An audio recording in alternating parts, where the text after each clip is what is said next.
are pretty happy with this map. They're going to be real happy.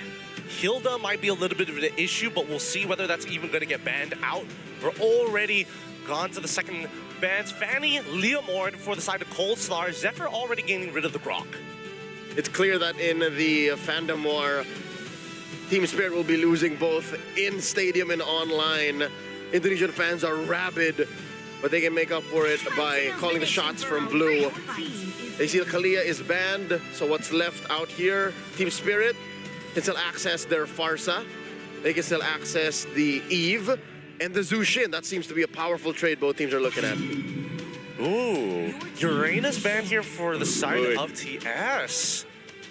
I mean, like, also it shows that maybe they're thinking of a Yi Sun-shin or they're baiting AE to take that Yi Sun-shin, but I'm just saying good, at least I know that both Nino as well as Kid Bomba, they're gonna be, you know, using more exciting heroes. Let's just put it at that. I mean, this also opens up the possibility of Esmeralda even going into the gold lane because Sora is going to be such an inevitable problem, right? I don't see Zephyr letting the Zushin go for free, so that's going to get banned, and I would assume that TS might even consider putting Hiko back on that Sora, assuming, oh, you know what, never mind. If Boxia is going to get banned out, give it to him.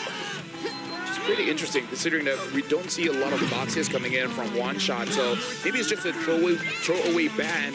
And now they do ban out that Jushin. Farsa Eve is still open, but this should be a Sora pick to take away from Hiko. But again, he could use that Valentina. I think right now, considering everything that has happened now that Zushin is there, Sora loses just a little bit of value, right? As much as the quote-unquote MTCC, it's very additional. And I love that AE immediately. All right, you want to play Zushin? How about we create a box of influence and we have somebody who can get in and out while still having CC immunity. Just a little bit of value, right? Okay, I'm a little worried. This Guinevere is definitely a very effective weapon. 100% win rate for Yasuke. I mean, played once. But what are they thinking? Why are they picking it so early? Honestly, I'm not entirely sure. And didn't they call it where they're going to be picking up the Esmeralda? And at this point, maybe the Sora is not that big of a priority, which is going to be pretty weird because so far has been basically 100% contention, you know, pick ban. You don't want to go for the junglers here. It looks like they are. They're taking out the Yi Sun-shin. I don't know if they're trying to sell the idea that this Guinevere could potentially go into the roam. Yeah, that's the only other possibility, right? Right? You're feinting it so that Team Spirit overcommit. I want to see whether they fall for it, though. Because, yes, the Yi Sun-shin, it's really selling the idea, this is Gwyn Jungle, please, trust us, Gwyn Jungle for sure. TS still has to take a number of considerations, right? Number one, this could be a deterrent for them to not play Fredrin. And I think One Shot will be okay with that. So they ban out the Cho instead, which I like a lot coming out from the side of TS. Yeah, just to note here, Alter Ego, the last time they used a Gwyn roam, it was against Aurora Philippines, and they lost. But again, that game went all the way to 18 minutes and 25 seconds, so all in all, still pretty competitive. I didn't cure the pain. And the follow-up ban as well. They want to lock in that Sora unless Cold Star bans it right here, right now for the final ban on blue side. Love how Coach Zephyr is making this red side advantage in the draft. Win rate is something else entirely. Something that they really harness. Because again, he's calling the shots. He's forcing Cold Star to make these hard calls. One more ban. The Cho ban is just making sure that it's not a flex. Oh, man. I wonder what the young man Hiko's saying. I think Hiko just figured it out, right? Because if you ban out the Sora, that means Claude instantly goes to AE, and there's not going to be much counterplay other than the CC, which might compromise their whole composition. Either way, the Freya can get put into that, can get put down into the gold lane to face off against that Claude. But at this point, it's really not up to them. And now this opens it up. Hylos is gone. AE need to show something. Yeah, in terms of the roamers, Gatot as well as Hilda is still up for grabs, but looking at the draft coming in from Team Spirit, I don't think a Hilda is going to be good because any, I would say, frontliners is not going to be having a good time here going up against this Jushin as well as the Khalid. All right, you see Sawo here take a swig, getting himself some wings. Gonna need it to find that back line. He's got to stay sharp because, again, this is, if we're talking about quote-unquote aggression and teams who really like to get into a phone booth in this fight, these are the teams who come up at the top of that list. Sora finally gets locked in for the side of Alter Ego as we now look over to the priority of Team Spirit. They can go for the Valentina as a response to this, but they're going blind. Oh yeah, it's already banned out. Yeah. Oh man. So here's the thing, for Team Spirit, we're just guessing that's probably Freya gonna be in the goal. I feel like the tricky part is really the jungler, and AE is really holding on to this going to the final second here. Oh. Team Spirit are not hiding their picks. These are going to the roles you expect, right? Mid, gold, roam in order. What does One Shot pick up? A lot of the easy assassins are still out there. What does the Kid Bomba pick up? There's the Alice, there's the Hayabusa. Oh. This is a bit of a bizarre comp, I'm not gonna lie. There is a little bit of like anti-synergy to a certain degree, but at the very least, if TS is able to find that first initial kill, and especially First Blood, right? First Blood, maybe a double kill if we're lucky. I think that One Shot might be able to hard carry this game, but this is under the assumption that he finds it, right? Because AE, a majority of their members, if they just play the lane relatively safe, or more so, don't force too many ganks until level 4, they should be all right.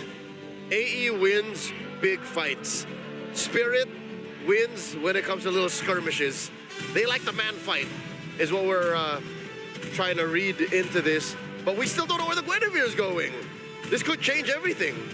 Come on, give us something, Alter Ego. Give us an idea, and there we have it. It's gonna go straight into the jungle. Gatot as a means to clear up that mid lane without having to deal with his Khalid too often. Polestar did not budge. He didn't let that red 5 pick or mystery change the way that they were gonna play. I like it, respect. So right now, Leo, looking at the matchup here, do you feel like between both teams, do you feel like the damage coming in from Alter Ego, it's gonna be good here? I think it's less of the damage. It's more of the crowd control. Look, almost literally everyone has some modicum of crowd control, and I think that's what's gonna make Team Spirit's job a little harder. They want a man fight, they gotta go through the kit. I think AE is gonna outscale them eventually. Hopefully, they end this quick. Well, with that being said, again, this is going to be dangerous grass. Team Spirit going up against Alter Ego. This is game number 1. Let's see who sets the tempo as we're throwing it over to the casters. For those of you just tuning in, this is the second series of the day. It was quite an interesting draft overall. Before we jump into the land of Dawn, this is Trex. Joined with me is Mirko and Brigida. Now, speaking of the draft, Brigida, how are you feeling about it? It feels very brawly with the amount of fighters we're seeing and the unexpected, I'd say, sequence in which we saw them draft for game number 1. I completely agree. There could be a lot of snowball potential coming in for Alter Ego, but just the same, Team Spirit, it's impossible for them to not know that this is a scaling lineup or that it'll take some time before they can go fully online. So I think they will be playing this relatively carefully. Oh, already some good damage on to One Shot there. Yeah. Testing waters. That was deep, man. A deep test. That was a dive. Hold on, a little more. Everyone should be okay at this point. I like what Leo said. Literally, everyone has some piece of crowd control on Alter Ego Esports. Yeah. And that means not only are they going to be great at engaging because they have some amazing divers, but they also have great deterrence. They have the ability to stop the dives from Team Spirit in their tracks. If Sawo goes too deep, it could be dangerous. One Shot could end up getting caught off. I think as long as Alter Ego can kind of survive this early aggression of Sunset Lover and Sawo, you know, the early laning phase, they're going to be in a very comfortable place. Look at Yazuke. Really looking for the play here, but TS are playing it safe in the mid lane. Yeah. Even for the Master Assassin pickup here for Hiko on the Freya, though we see how good or how well Arfi is managing the lane. So you can't really feel it just yet. Hold on. Wow, spatial migration with Violet Requiem straight up. Yazuke, first blood on the Guinevere. Yeah, I think that was mentioned by our panel earlier. This is such a great start for Alter Ego, granted that they got first blood. Hey. Oh, what? Harpy's good. He's good. Continue. Okay, yep. So that will be a really good start for Alter Ego. Now we see them positioning themselves first on the turtle. Nino, though, can he get traded here? I think he's going to be all right. Yep, just a Throne of Ruin. That's the damage put back onto Bomba by Nino. Blink away, Yazuke securing turtle number 1 up top. Solo kill! Arfi on the Esmeralda. Alter Ego already kicking things off quick. And we talked so much. I mean, I feel like the past few days has been so much about early aggression, controlling the laning phase, and Alter Ego already has that, a turtle plus 2 kills and a 1.3k gold lead. So that's the answer, I would say. Why go for the Guinevere early and set up the Esmeralda flex so that the Freya gets cooked? That was a shadow kill onto Alec, but he just pops it and revitalizes. Yasuke wants to go more. AOG from Alec into the Violet Requiem and the falling Star Moon from Arfi. Even without the spatial migration, it did not matter. They had other ways to set up for the Violet Requiem, and one shot being the target couldn't get any better for Alter Ego. A real-world manipulation. Yeah. Nino does get away safely, and this is what I mean with there's such a great level of engage and disengage from Alter Ego Esports. They have the full package. I really think that Sora should have got banned on the side of Team Spirit in second phase. I had a feeling it was going to get picked up right up front, and it's just going to work so clean in so many of these fights, especially in Nino's hands. Yeah, this is going to be terrifying, though. It's an early 2-0 for Arfi on the Esmeralda. So regardless of whichever build he decides to go for, and looking at the damage output you could expect from Team Spirit, it's not going to be easy for them to deal with Arfi when he gets to rotate constantly out of his lane, which he's likely able to do from this point onwards, because look at how much he stopped Hiko. There's no shred right now for Team Spirit. The way they actually get through Arfi is if they throw enough bodies. Then maybe in 5v1, you can actually take him down. But if it's a 5v5, again, Radiant Sandstorm defensively here. For Sao, he knows the amount of pressure that Alter Ego have, the kill threat on the map. Yeah, and that's 6 seconds before the turtle. And Hiko could barely do anything against this Esmeralda. That doesn't land to Kid Bomba, but this is pretty much clear that Alter Ego are already in control of this upcoming objective. But still, one shot, he can't contest if he wanted. Oh, all in again, spatial migration with Violet Requiem. He's able to get away, but Sawo's on him right now. He goes for it. One shot wins out the red 3 battles. Nino is on to Bomba. Sawo caught in the midst of it all. Now there is Nino to the skies, but Bomba with the chase on the blink. Sunset Lover with Lantern Flare. Alec gonna be picked off, thrown back around. No AOG. No revitalize. Unbreakable gets him out to safety, and Sunset cannot put in enough damage. Team Spirit finally take home a little dub there. They get the turtle, they get a kill, not only just a kill, but a kill onto Yasuke. Yeah. Taking a look at the items though, Brigida, what are we seeing? Yep, there's an early Sea Halberd for Hiko, no choice. You have to find ways to deal with this. There's a 1k gold lead in favor of Arfi, so he definitely has to have some sort of response. But at least what we're seeing from Team Spirit is that one shot is not as behind as you would expect him to be. He, as the Hayabusa, gets to focus on the farm. Yasuke needs to coordinate with his team, and I guess that's a bit of a difference between the two junglers that we're seeing. Team Spirit can still focus on what they want, but that's a spatial migration. Yeah, and the final Requiem to follow. Sawo Raging Sandstorm defensively. And that's it. The thing is, right, like, Sawo can't rotate to Hiko, because, like, there's no pressure to be relieved against an Esme. There's no threat for the Khalid. Yeah, I think Yasuke is going to have to be careful, though, for as we move forward, which we saw in that last hurdles. When you commit to that Violent Requiem, if one shot is still there, ready with a shadow kill, can come in after, highly damage you. Bomba comes in, the shred does finally lock in, and Yasuke may end up just being the target, especially if they're able to kind of bait him in. RWM comes down, though. Yeah, the watch out landed there. The taunt gonna be canceled out by the pickup on the Lancer Flare, but one shot won't go for the commitment, and it's a free turn up top. Yasuke, a bit aggressive there. Walks up to the bush thinking Sawo was on the edge. Yeah. That's where you see that there is indeed no shred just yet. That was Alec who they tried to fight against. Also Hijume, who was also there, forced to use the real-world manipulation. But even then, not even Hijume looked like an ideal target for Team Spirit. Not at least for now. So it will be taking a bit more time, not unless it's One Shot who's actually able to provide the follow-up, but he'll be starting the turtle first instead. All right, it's Hiko holding on to it. Lantern Flare coming in the back line. Sawo able to bait out the spatial migration with the help of Bomba as RP goes for falling star move, but that's going to be the one shot. Retribution onto the turtle. Nino walking in the back line. Sunset Lover going to be caught. Kid Bomba will fall. Sunset will be taken out by Nino all alone there. And now it's Alter Ego with a 3-for-1. Arfi will be a problem this game, and overall it just feels like lane for lane for lane. Alter Ego won out in this draft. Uh-oh, what a taunt. Reading the quad shadow movement, but he has the last one there. Yasuke, though, will take the orange buff away from One Shot. Honestly, RP already is a massive problem for Team Spirit at this point. You could see it in terms of the gold lead. He's already completed 2 items on his way to another one. Zawo! Yeah, that's painful. The Unbreakable doesn't land, but there's not much damage they can deal back. Sunset having a Crimson Beacon outside of the spatial migration. RP thrown back at them. That's good for RP. He's so tanky, and there's no one who can take his damage. Yeah, even despite Team Spirit constantly being the ones to take away the objectives, it doesn't matter for Alter Ego anymore. They just get to freely go for the team fights afterwards, and they always win it out. You know, we saw those items earlier, and Arfi has about almost a 2,000 gold lead over Hiko right now.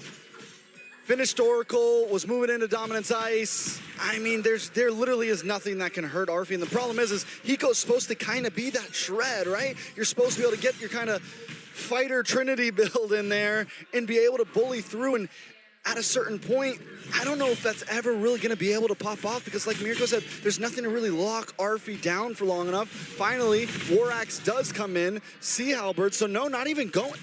That's a slightly different build than what we would normally see, isn't it? I mean, that's a poor Freya, dude. It's a different Freya to what we've seen before. So yes, a different path. What, corrosion? Yeah, he wanted to go for the Sea Halberd because he needs to deal damage to RP, but by the time he got the Sea Halberd, RP's already too tanky, dude. Yeah, and by the way, Yazuke also got his hands on the Winter Crown, so you could expect more plays to come in for Alter Ego. Plays that Team Spirit could barely control. Because again, we just go back to the entire idea of maybe they can rely on Sawa with the Raging Sandstorm, maybe Kid Bomba with the Throne of Ruin, but once you use those spells, it's almost over. Bomba might have gone in way too early. Raging Sandstorm from Sawa. No follow-up coming down as Yasuki is able to get out with the Spatial Migration clone, and now it's going to be Nino in the backline with the AOG as well from Alec. One shot bomb into the Shadow Kill, Throne of Ruin into the backline. RWM coming down as Kid Bomba's caught in the midst of it all. Still Sunset Lover in there, going for the Lancer Flare, and the Freya is doing a ton of damage. Bomba goes back on Yasuke, takes him down, but RP is still full HP. Man's on a killing spree, timing and determined against Hiko and Sawo. He's taking these 3 Spirit members on all alone. RP, the monster. We thought it was going to be Nino versus Bomba, but right now it's RP versus Kid Bomba in a 1v1, 2 tanky people. And I got to say, Kid Bomba was the one that made that fight kind of swing into favor of Alter. It's literally just a slap box. What is this? At this point. We're following them.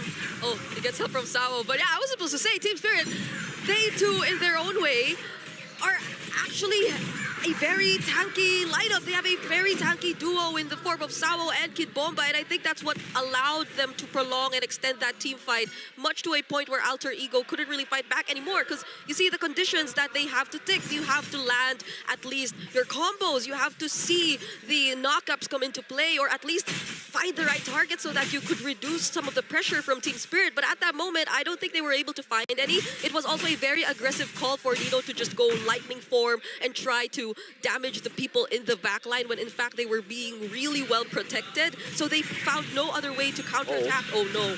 Purify out already. Sunset Lover knows he needs to keep the Crimson Beacon up, but that's a big resource, and Bomba looks like he's going to be poked down by Hijime with the Void Blast, and Arfi as well. Man, 3 members on him. He's going to go to the mid lane, utilizing the wave for sustain. Bomba's also almost impossible to kill at this point. He's one of the 1 members on the team that it took a while for him to get a death onto him. He's been able to farm pretty freely. When we looked at the gold spread, he's not that far behind, honestly, compared to at least the rest of his team. And if Team Spirit wants to win this out, a lot it's going to be how much can Kid Bomba divide the enemy team so that Hiko in 1 shot can pop off. Yeah, and I feel like Arfi knows fully well that he has to do the exact same thing. He's been doing a great job at cutting the waves, but now they've put their attention towards him. I don't think they'll have enough damage to take him down, dude. And I think Team Spirit identified that too. They were like, all right, let's go. Never mind. Yeah. Same dude. Oh. Sawo in a little bit of trouble here. Uh-oh, baits out the spatial migration. Sawo the flicker around. Now goes for the healing as Nino's already used it. Ultimate. Valkyrie Descent coming down now as that's going to pick up with the Crimson Beacon and Lancer Flare over on Nino. But look at the Lord. It's being taken right now to spatial migration. Yasuke gets away. Bomba has gone control over the Lord Pit. Alec trying to look for the angle right now to open up. RWM coming down with AOG as well. 1 shot going in. Hits away! Steals away the Lord. 1 shot falls. He going back trying to survive now up against Nino. But Bomba's doing the same thing as Sawa was able to pick up Yasuke and Nino. And down goes Team Spirit. Yeah. Alter Ego take the Lord. RP! Samo's on the run. RP! He's a god! 5-0-4. He's immortal without the immortality. How could you actually put down this hero? I mean, you could say the same for Kid Bomba. He dealt so much pressure there. Made sure Yasuke was zoned out of retribution range. And there was a really good follow-up from the other members of Team Spirit as well. But now that you're seeing how they freely took away that objective and how they split up the fight in such a way that favored them, now they have the 7K gold lead in their hands. You know, I never liked the movies Immortals, personally, but Arfi right now is proving me wrong. He's the new main character right now of Alter Ego Esports. And this guy is showing up. Bomba trying to do the same thing, but right now Arfi's just doing a little bit better. And the Lord steal from Hijume. RWM, this time the Crimson Beacon, Kid Bomba would have thrown it away.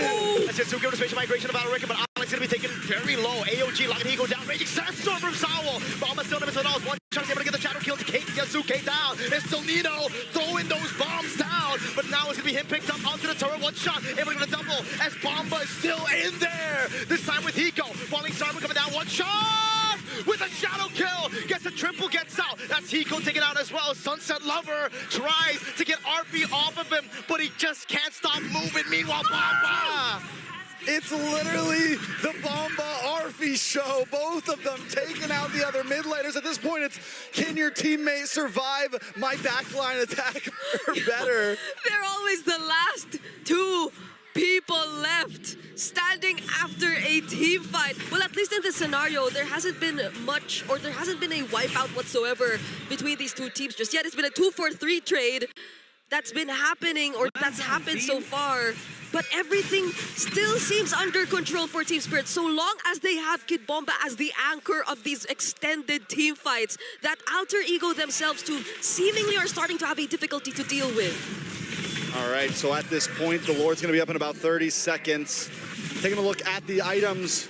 We are reaching crunch time. It's not a huge gold lead, and as we get closer to maxed out items, it's gonna be who just plays this better. Hiko is finally online. He did finally get the golden staff. It was a long route, right? Yep. He took a very slow path, but now that he's where he needs to be, we're seeing him actually matter in these team fights. He's able to jump in, he's able to survive, and he's able to output some actual damage. He's able to shred a little bit of what we wanted, but still lacking the range. Team Spirit still does have a problem on their hands.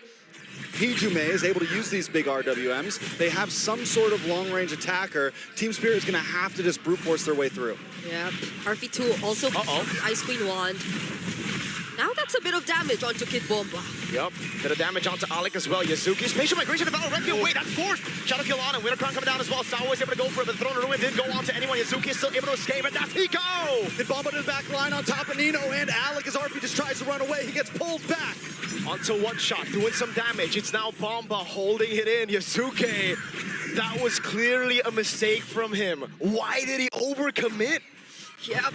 Now there's so much resources forced out of Alter Ego. Hijume down also means so much. Wait a second, he has to flick around. One shot on him. That's gonna be Lance from Fair picking him up, and that's him taken down by Sunset Lover. Arfi's finally taken out in the game. A spear to the heart. Arfi goes down, and the Lord is slain. Yep. Team Spirit playing from behind for almost the whole game. 16 minutes in, they finally grabbed the wheel.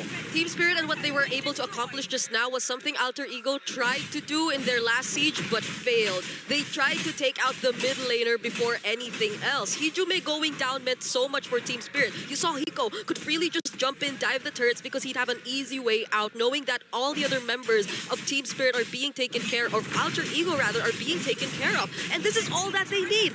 Allow Hiko to reach those turrets, and it will be an easy way for them to push forward. Uh-oh. No spatial migration. They know there's no Valor Requiem. Shadow kill coming down with the retribution. It's one shot. Who assassinates Yasuke? Nino trying to what? Yes, that happened. Yes. You are correct. Yeah. What is correct? You know, I want to point out something. Yazuke needs to start approaching. If we get to another neutral objective, he's got to approach it differently. He can't be the first engager anymore. On a ruin. No flicker committed by Bomba. One shot in the mid lane. Able to get the quad shadow on Arfi. Lord able to get the turret down below as the mid lane base shooter will fall as well. They are managing these waves proper. Arfi locked in. Lancer Flare bringing it back into Bomba. That's Menino with a miss, a complete whiff. Sawo jumps in again with a passive. Up top base, they're going to fall in. Oh, Alec. AOG back to the base. Still has his immortality. 3 base turrets down. Yeah, there's a lot of resources already. Alter Ego might just be able to take care of this wave, but what about the next waves? Bubble still has a Raging Sandstorm. We're going to need to watch for the big attack. Falling Star Moon again. Yasuke! Spatial Migration, but no final Requiem. He goes back to his set. Oh my goodness, Sawo gets rid of RP now as hit Bomba. It's going to be thrown back into the midst of it all, but there's just no damage. Hijume with RWF Bomba! It's Kid Bomba against the world right now. He's knocked up, and Sunset Lover one-shot comes in. Does he go for it? It's 3-3, 3v3. Hijume is going to go for the chase. Not able to get in range, and finally Team Spirit calls it quits. Yeah, Spirit were low. Kid Bomba was low, and you needed him to at least not be low so you could sustain a bit more, prolong a bit more if you wanted to. But also with Hiko down, and with one shot, using up the quad shadow and the Ogi shadow kill already, they had very limited ways to reach and force an end. Listen, once Kid Bomba's down, once Arfi's down, both teams are like, hey, whoa. No, Our boys are gone. We gotta back off now, okay? We gotta leave. We gotta chill. Let's take a look at the items, though. At this point, every person has it all. We're just waiting on Sawo to complete the build along with Alec. Yeah. I guess going back to what we were talking about though, Yazuke changing his approach when there are objectives, I feel like we did kind of float around the idea of him just trying to really work together with Alter Ego in finding those setups and pickoffs, but now that Team Spirit seem to have an easier access towards the hero, they definitely need to change things a bit. Nino all alone in the bottom lane, able to go on the Sunset Lover. Now the AOG coming down as well. His Spatial Migration will be able to be used onto Sunset Lover, but he has to purify Bomba again with Throne of Ruin, but it only catches the claw. Yazuke! Spatial Migration with the winner crown this time, but RP's gonna fall. Yazuki's still able to survive now. Hiko jumps in, but Alec is able to hold him down. Hiko take it low. Hiko man! Alec tries to move back in, but Kid Bomba's back on the attack. Nino continuing to strike, and Kid Bomba finds another one. Big shutdown for Nino. Now it's Bomba and Sawo versus 3 of Alter Ego's member. Nino! Over on Sawo he goes. Good healing coming out from him, but Nino has no more damage in his kit, and it will end here. Okay. Quick Sandguard to save the day, and Alter Ego finally finds the kill on Sunset Lover. Might have seemed a bit too forced, but everything's working out so far. Still a retribution on Yazuke, though, and with one shot gone, Alter Ego are going to try to steal this, but watch for Kid Bomba. Oh my god, he's doing so much damage, my guy. Yazuke, oh my god, he got knocked up in the Lord. Kid Bomba with the Throne of Ruin. Now it's Alec getting away, but Bomba has saved the game. Heck, he might have won the game. And he's still chasing after more. They find Nino. He's with Sawo. Oh my goodness, Kid Bomba. He's been doing so much. He's no kid, he's man Bomba. Big Bomba. Big bombs. Big Bomba. Lord still up on the map. RP back on the map. So the dynamic duo, the immortal matchup right now can continue. But with Yazuke down, Team Spirit will be able to successfully rush this Lord. That's a purple buff Alice on Kid Bomba. Yup. That's don't even need mana anymore. He's just taking everything at this point. Alec has to AOG Team Spirit secure the Evolved Lord. 20 minute Alice is no joke. We're so bombed back. We're so bombed back. The kid is back and he is ready to party at this point. I can't. I don't know if it's maybe Alter Ego too, acknowledging the fact that they need to change things up a bit, but they try to do things by themselves. Oh my god. It's too different. No, that's a ton in the Spatial Migration. One shot taken down, Evolved Lord in mid lane. Sawo able to go for the Raging Sandstorm again. Lancer Flare over on Alec. Nino trying to dish out as much damage as possible. Goes on the Sunset Lover flickering as well. Sunset buys immortality. Hiko and Sawo with a backup already on Nino, but look at the Evolved Lord in the base. They got to be able to defend. At the base, Bomba's going to dash in, get the big stun with the Ruin. Here we go, Spatial Migration, the Valor Requiem doing absolutely 0 damage to Kid Bomba. He's holding 4 dudes with the help of the Evolved Lord. Now it's them trying to go for the defense. Yasuki with a two-man spatial migration now, but it's no Violet Requiem on hold. Hiko goes in. Bomba. He's now, only now is he half HP. He might be able to solo this, honestly. That's okay. Back with Sawo. Violet Requiem with the winner crowd. That's giving the immortality down to the AOG. From Alec finds them all. It's still Bomba in the back. It's Hijube is going to go for the chase. Flicker in with a void blast over on Sunset, but he buys the winner crowd and taps it in time. Hijube takes him out, and now it's just Bomba and Sawo. Every single time it's just Bomba and Sawo. Well, Bomba can do it himself. Oh my god, everyone's low! Alter Ego! They'll have to go back for now!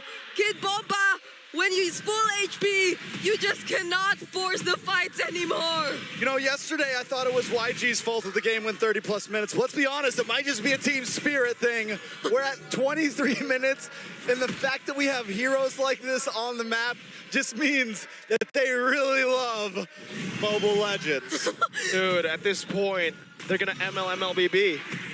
Mobile Legends, Mobile They're Legends. gonna BBML. They're gonna... whatever. One shot, and Nino. I like that.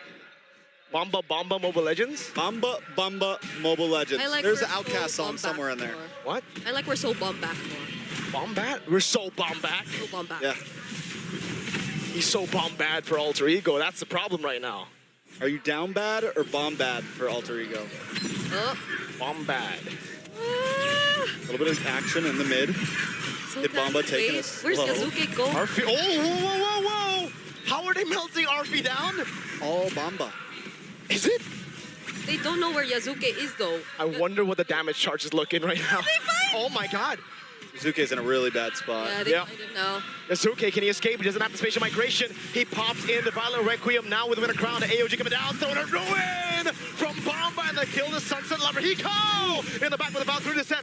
RB goes in for the falling star moon, and now it's a chase into the back line by Team Spirit. You know, he's gonna try to get into the back line as well, though. Looking for a target, but he's getting shredded down. He's down, and now it's just Arfi and Alec. Alec will lose his immortality as he will lose his life next. One shot and Sunset on him. Arfi's been unkillable in the early game. Now he has 3 deaths, and I think there's one more to come as TS knock on Alter Ego. Space, you can hear Bomba say what?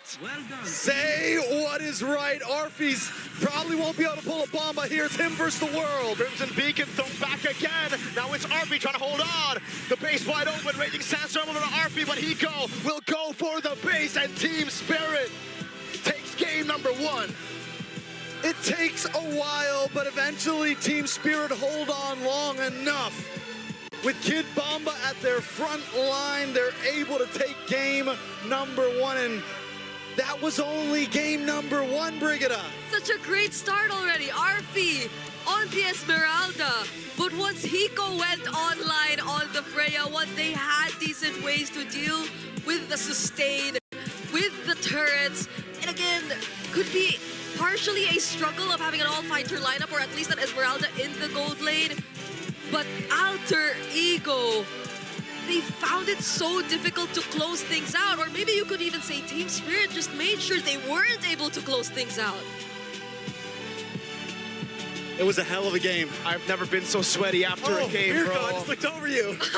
My guy's dripping right now. Take the jacket off, my friend. Yeah, gotta breathe after what happened. That was... We'll cover for him right now. Taking a look at these replays. This is towards the end of the game. We're 24 minutes in. And this is the moment. I mean, we even see the boss side. Nino thinks he's going to make a big play, but one shot just deletes him. At that point, it's nothing but RFB, and that's not enough. When the fights got a bit too messy, you couldn't see them planning out the execution of their team fights anymore. Panelists, I know you might be sweating too. Hell of a game. Let us know what you think. First of all, we're fine. Shout out to Mirko. You are sweating buckets. And Trex, is it really a spirit thing or is it just a you thing? Because you're the common denominator. But either ways, He shout loves out to our- MLBB. They love MLBB, man. So first of all, Gideon, can I just say I still prefer this? Yes, that was so fun. I still prefer this over Esme Uranus. Yeah, I think this was a lot more interesting at the very least to watch because of the interactions of these team fights. The way that you would traditionally want to peel is crazy, so crazy. And I don't know about you, Leo, but the fact is, didn't it feel awkward? Or I don't know, because Hijime, a lot of this game was just based on both mages not getting caught. Yeah, you're looking at Sunset Lover on that Zushin, using the kit to its full advantage. And it's just a dichotomy, the polar opposite effect of a mid-range to short-range Zushin to a long-range artillery mage like the Eve. They're both kind of trying to do different things, but they're setting up for their team. It's basically what it comes down to. And I don't think I'm wrong to say that this is one of the most entertaining games in all of M7 so far, because if you're looking for high octane action that's just non-stop over and over again, like a Michael Bay film in terms of MLBB lingo, this is what you're looking for. This is what I was expecting out of Alter Ego and Team Spirit. Can I just say, I think it's safe to jump the gun by saying who's the MVP for this one, right? Because let's just talk about Kid Bomba. And My honestly, avatar. Let's talk about Arfi as well. Both being very tanky, chasing after each other. But now, just to make it official, let's check out the MVP by our official gaming phone, Realme. And of course, it's Kid Bomba on this Alice. I have no doubt that he took a lot of damage at this point. I'm curious to know how much damage he dealt. All of it. 144,000. Say what? He gave it. Oh my goodness. It's ridiculous how much Arfi alongside with Kim Bomba was able to literally do the exact same thing. But the big difference that we did see here is the fact that Bomba could keep on chasing, could keep closing the distance in comparison to Arfi. Once I tag you, once I gotta stick on top of you, but that Jushin keeps throwing me over walls. This is the perfect hero to run into the lineup that AE drafted. Again, short range to mid range. This hero has the mobility, this hero has the sustain, this hero has the DOT, the damage. And I love how he peppered in a little bit of that mage item, you know, the Ice Queen wand. It's what you need to make sure that Arfi gets punished for staying in too deep. It's there so that if Alec wants to get away, nah, sir, you already committed your AOG, you're done for. Now, here's the thing, considering that we're all Bomanatics, I feel like we can talk about this all day, but we gotta talk about Alter Ego. Like, everything went well. So then comes to the question, what went wrong, as we're going to talk about that during the highlights. If you watch just the first 6 to 7 minutes, you would say it's over. AE wins. But somewhere, somehow, starting, would you say here? Is this the real turnaround? Before, I would say before. Slightly before that, because just look at the way that this fight actually plays out, right? Yep. Every time Alex is required to use that AOG, it is in an awkward spot, and Yasuke is literally on the edge while this fight is occurring. Sawo is keeping him in check. Yeah, we're looking at the highlight to kind of show how Alter Ego played that, even without their jungler. The jungler was so low, so Team Spirit actually did a good job. But again, the coordination between Hijime as well as Alec, being able to stop that. But yes, Leo, come back to the game. 6-7 minutes of the game, they could not kill Arfi. But then eventually, hey, you know what? They just got enough damage. It's the same story as Sigiboom's heartbreaking performance on the Esmeralda. It looked good. It looked like he was going to be the hard carry, and Arfi was that exactly here for Alter Ego in Game 1. But if you put all your eggs in one basket, it's so easy for a lineup like Team Spirits to find its weakness. This game went up to, what was the total bill here? What was that, 26?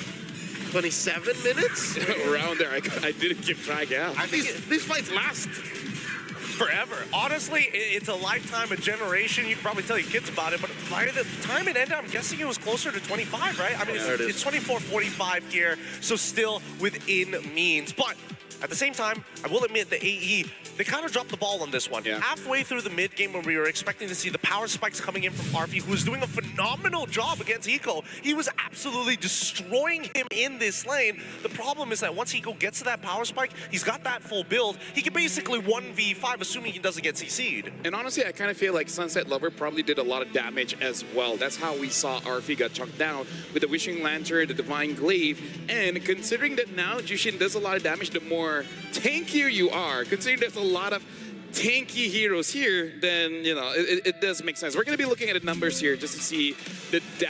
Oh my God.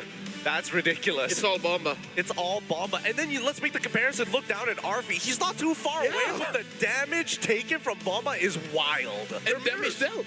They're mirrors. They're literally each other for their teams. Bro, like, the EXP doing the most damage and took the most... Look, I've never seen almost 500,000 damage taken, especially in the competitive scene. Yeah, and better yet, how does Hijime have even less damage than everybody on his team, on top of the fact that Sawo has doubled the majority of them as well? 28, yeah, no, it's pretty wild, yeah. I mean, under 89,000? Oh, sorry. In terms of damage taken, I was looking at Alec as well as Sawa. My bad. But overall, I would really, really hope that for the upcoming draft, if we are going to see something similar, the damage profile needs to change. Because it's so much easier for Kid Bomba to say, give me a Radiant armor. And honestly, that's about all I need. That and the game plan. They have to have a straight-up game plan of, this looks like game one. The draft was, yeah, we win fights, we take objectives. That's it. There has to be we do this at this time, and if this doesn't work, you have a plan B. Again, Alter Ego has to consider their opponents. Team Spirit, one of the most fight-centric teams in all of M Series history. That's what they learned here. They learned it the hard way. Yeah, I kind of feel like it's like they're discussing each other, right? Okay, what's the game plan? Fight. All right, that's good enough. Because I kind of feel like what really dropped the ball is if we look at more of the highlights, there were some jump-ins coming in from Hijime where it kind of looked a little bit forced, looked a little bit desperate, and then just put the team in a bad spot. And then just, we see Kid Bomba get onto Hijime and be like, do you want to do damage or do you want to run away? That, and I think Yasuke and Alec have a lot of overlap. They went too hard into the front line utility, crowd control initiation department, and they kind of lost out on pushing power. They kind of lost out on backline protection. They kind of lost out on just wonton vision, right? Because for Team Spirit, the reason why they were able to hold out to a point wherein they could come back is Sawa was flushing out brushes. Sunset Lover was doing the same thing. That allowed for Kid Bomba and Hiko to come online. Yeah, and that's why I feel like it was more on AE who dropped the ball than TS playing out of their mind. The one that I will say, Sunset Lover, he played a near-perfect game. Don't mind me mentioning that. Because with him and Sawo together, they made sure that not only the peel was good, but the zoning. They noticed all the small details. Hey, Yasuke got out of that fight. Sawo disengages to chase him to ensure that he doesn't get back in. Because out of the 3 fights, the last 2 is where we see the biggest adjustments from TS. My heart goes out to Yasuke. That early Guinevere. Folks, it came in first pick. Red 1 and 2. I don't think this hero has ever come up that early, and that's for a reason. And if I remember correctly, I kind of feel like Guinevere has only won twice. The entire M7. One of them was in the hands of Yasuke. Yeah, so yeah, one of them. still not an amazing track record here. But I honestly agree with the assessment coming in from both of you. I feel like, yes, having this tanky, unkillable battles is extremely entertaining to watch, but at the same time, the damage profile, right? It has to be there, and Hijime is okay if he's not touched at all, but Kid Bomba made that a problem. Speaking of, in case you guys don't want to run into the issues of not having enough damage, well, make sure you guys get the AI insights from the Realme 15 Pro. And here's the thing, it has win rate predictions, analyze goal items, and lets you know whether your draft is going to have enough damage or not. It really is like having a strategy coach in your pocket. That's the AI gaming coach for you. And in case you're using a hero where you can just preset the combo with just one tap, the consecutive skill feature will unleash the full combo. It guides your strategy and elevates your execution. And as a full AI-powered edge from prediction to performance is the complete package. You play, we carry, and that is the Realme 15 Pro, the M7 official gaming phone. And again, looks absolutely amazing, Gideon. Yeah, absolutely amazing. Definitely something that everybody should be able to just, you know, put in their pocket, walk out of the arena and call it their own. And here's the thing, we saw huge V on stage, but now we gotta call in a mini V. Where's mini V, right? We want to see where the cute little guy is. Oh, here he is. Dude. That was him. That wasn't me. Hey, you know what, V? You are amazing. So, V, do you have anything to say to the audience here? V, come on. Don't be shy. Don't be so shy. Don't be so shy. Give it your best shot. Nama saya V. Saya datang dari Visa, brand yang menghubungkan seluruh dunia, dan saya adalah maskot andalan Anda. Tugas saya adalah membantu pembayaran yang cepat, aman, dan cerdas. Belanja perjalanan atau transaksi kecil sehari-hari bersama V, Anda selalu tenang. Mari kita mulai bersama kehidupan cashless yang lebih praktis dan menyenangkan. Sampai jumpa. Thanks, V. I don't know how you do it every single time. Okay, you're reverting back. Don't throw a tantrum at me right now. He doesn't like you right now. Man, I raised my voice one time. Just one time. He's okay. V's Indo is actually kind of good, but kind of like bridging towards Malay. It's The accent, right? The accent. But here's the thing for you guys at home. You guys can play more MLBB because the MLBB Rising Open is open, right? The MRO Season 5 is back. Still open for everyone to join. Bring your friends, family, enemies. Kind of doesn't matter because now it does have major upgrades. You guys can earn hero power from victories based on your weekly championship rank. So yeah, make sure you guys team up because the rewards are stacked. Win or lose, earn MRO coins to redeem permanent skins, exclusive FTAP orders, and more. Climb the weekly championship to qualify for the championship. Win big prizes and keep the M7 passion alive. So now, Leo, after watching that game, we do see the alter ego. They can play the Indo style, but what do they really have to prepare going up against Team Spirit? Because they clearly like to fight as well. As much as we enjoy the aggressive, brawl-centric playstyle, maybe introduce a little bit of macro. Maybe introduce timing-based strats because it's clear that Team Spirit have already introduced that into their tech. So Alter Ego respect that, and again, plan a little more long-term, wide, I'd say, because Team Spirit, they're not playing just for the now. Yeah, you kind of have to have plan B, C, D, just in case something happens. But now we're going to see behind the rise of one of the teams to really see what has been going on with them throughout this M7. So let's check out the video. It's another maniac for Calra. They take out the Dragons of EECA. I was really fed up because we had a 10K goat lead. We didn't manage to win that game. And I already felt like this game was in our pocket. When they had the 1-1, it was so easy for them to close out the game. But when we had the 1-1, it was like super tough. I got very upset, very mad. And I think it's normal because you just lost. But we didn't have a series after that as well, so there was nothing like to calm down to. So I can say it's not comfortable system of tournament for us. It's a single elimination and it's so much pressure on the players. We don't have another chance and just some mistakes happening. Я думаю просто, что у людей были слишком большие ожидания, и они не оправдались. И я действительно отыграл не прям, то есть я не прям сиял, но и не отыгрывал прям плохо. И я думаю, что я смогу выступить намного лучше, получив опыт с прошлого турнира.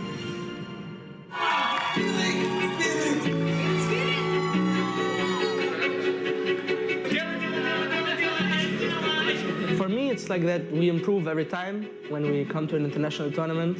M5 was pretty lucky, in my opinion. We get really lucky. It just gets better and better, you know? So I just hope the same for M7. Maybe we can break the top 3. Maybe we can become champions. The only thing I know is that we just have to try our best, and whatever happens is gonna happen. We can only play our game, and as long as we do that, I'm sure that we can perform well. I can promise myself that we will get again minimum top 4. I'm not thinking that I will make any promises to myself because everything is up for grabs, you know? And promises just make you stress, they make you nervous, and empty promises is the worst. So the only thing that I promise myself is that I'm gonna play my best, and everyone does the same, so we just go in M7 with that mentality. Kibomba is not just a player. At this point, he's a philosopher as well. Empty promises hurt the worst. So, you know, promises make you stress. And at this point, again, I want to shift back to Alter Ego here. I just really want to see Yazuki on on something with damage, because I feel like at this point, the Leomord is going to be kind of a prio ban, right? Ever since the previous matchup between TL against Aurora, now we see that Leomord is going to get respected. So now it comes to the question, AE, without that Leomord, what is going to be the priority? Because they pick up the win so early, they kind of locked themselves in, no? Yeah, they did kind of lock themselves in, but then what other answers did you have, right? Because they were willing to give up Zhu Xin, who is the mid laner of all time, currently one of the most disastrous things you can be doing, giving it over onto blue side here at M7. You're just asking to lose at that point. But I don't think it's the worst trade in the world. I think there are other things that we need to take into consideration. Number one, the laning phase was going well. The mid game was going well. I think that AE just need to keep their composure. Their playstyle and the trades that they have done so far, I have no arguments against it. Should be a sort of first pick here, no? They're banning out the Esme. They're banning out the Valentina. By the way, if you guys are just listening, Alter Ego is going to be first pick. Team Spirit is in the second pick. Team Spirit already banning out that Fanny. Alter Ego really saying that, you know what, Team Spirit is pretty strong in the side lane, so let's make sure the picks are limited. And Fanny, Zhu Xin, Valentina, Esmeralda. Do they want to get rid of the Uranus on top of everything else? That could leave up a Grok at some point. Anything else that we need to take into consideration? Kalia, of course, also getting banned out for the side of AE. Yep, you're looking at Alex Hero Pool. He has played Grok twice, won both times. So Team Spirit, they have that option, but also if they let it through, then you're playing with the whole Sora, Claude, Freya trio in gold. Might just happen again. It might just happen again. Or Leomord. Oh, yeah, okay, there it is. Nope, not letting that happen. So what, first pick Grok here? The way that they're setting up is saying Sora, but I don't know. In I that go game, Grok. yeah, I feel like Grok not only gives you a lot of prio, but they go for the Eve. Quite interesting first pick here. Okay, I mean, regardless, Yves does pretty decently into the Grok. Oh, you tech charge? I dropped the real world manipulation to stop the follow-up, even though I'm not able to kind of like tap on my screen for a little bit. But now, the response coming in for the side of Team Spirit, the Khalid alongside with the Freya. If we don't see a match of energy here from the side of AE, especially against this Khalid, they can basically get away with any mid laner, even if it's like Selena for all intents and purposes. So now, honestly, with having this kind of opener, it kind of seems like Team Spirit wants Alter Ego to pick up that Sora, and then maybe they will have kind of the same problem where they don't have enough damage. I feel like Sora might be the pickup for Alter Ego, but then what's next? Do they want to pick up Alex Hero now, or make sure you get like a Yi Sun Shin so he doesn't get banned out later on? I think they have to pick Alex's Hero. The Yi Sun Shin is kind of give and take, honestly. This means that for the side of TS, they see exactly what they want to do. They have a potential answer to whatever comes out into the gold lane. They have multiple threats to attack the real world manipulation. Now it's a matter of how do we make sure that this Grok can't do whatever it wants? How do we tax it? They should pick K-Bomba's Hero here. Or, given that there are so many options like Alice, Lapu-Lapu, Uranus, maybe let it through? Don't bother with it just yet, because you see you want to counter with Uranus. They let it go. They pick their mid first. All right, they're matching range with range. Kimmy into the Eve. Okay. I think the Kimmy is kind of okay. It's a little dangerous, but it's more lane-oriented more than anything else, right? I think there are certain expectations of the side laners, and especially for Sawo to actually use that Raging Sandstorm to cancel out the RWM as soon as possible, but the tech charge is always going to be the problem. I want to see if AE is even considering putting Nino on anything else other than the Sora, arguably Arlet, arguably even the Yuzong at this point, because now you've got some valid targets, and I think the CC is going to be extremely important to keep this Freya down. Is it weird for me to say for Alter Ego, I kind of want them to get a hero that can dive, but not dive too hard? Because I kind of feel like sometimes they just overextend. Like, for example, I feel like Lapu is safe enough. Something like a Yuzong is kind of like all in. If you're in a bad spot, it's like, well, what to do? Give him Benedetta then. Give him Benedetta. It's one of the few heroes that you can like really overheat with and then kind of just get out whenever you feel like it. Another option that they can... is bad. You know what? I respect it. I respect it a lot.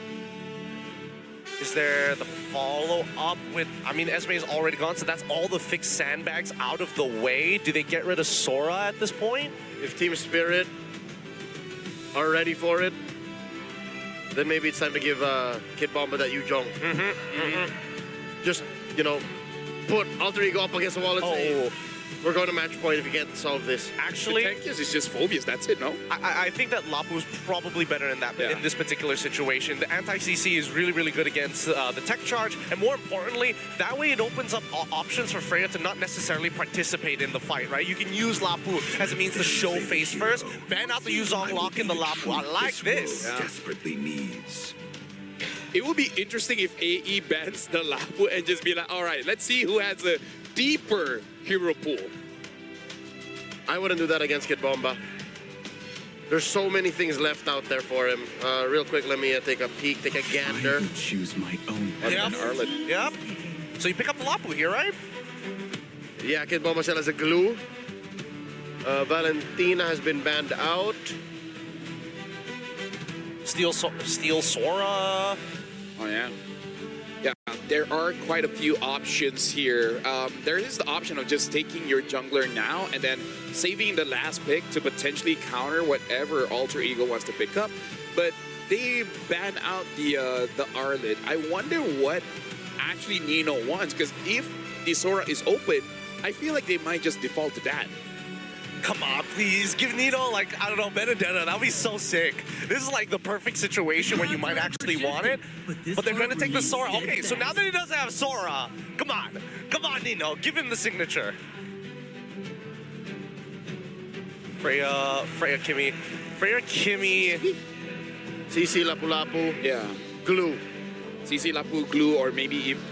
I'm not sure about the Phobias, but they might be thinking of that as well. Have a CC and then just have someone that can kind of frontline. I don't mind the Phobias, but we're going to see it a lot of the time. The Phobias is like, oh, I'm holding, I'm slowing them down, I'm making sure that it's difficult to get in and out of the fight, and then you realize, like, where's the rest of my team? Oh, no, I can't run away. He's highly dependent on everybody else to kind of get him in and out of situations. All right, now the timer is going down. We'll see what will be the final picks here. They pick up the Phobias as well as the CC. So now what is going to be the jungler here? If they're going to be picking up an assassin, we got to look forward to see how the Grok as well as the Phobias kind of push that away. Wait. Boxia open? And Fred is open. Yep. This is a lineup that can afford a utility, I think. Do you just go Boxia? What's the better peeler? I feel like Fredrin's the better peeler, but Boxia kind of opens up the early game a little bit more. Boxia's fast enough. Make that Isen Shin's life a little harder. Because again, Yasmik is already in his head. He didn't really get to play much as the Guinevere, so... Well, right now they locked it in. It looks like it's going to be the Harley. Wow. Oh! You know what? Shout out to M7 really putting Harley on the map here, being used by multiple different junglers. Wait, not once, I believe, if I'm right, has One Shot done this. At least on M7. I mean, I'm curious to see which build he goes for. Is he going to follow the TNZ style of play where it's auto attack based and then you start building up leads with brute force breastplate? Or is it just more of mega, just blow up one guy, get out of there, pray for the best with the rest of your team? Yeah, right now I'm looking at Sunset Lover picking up that Purify.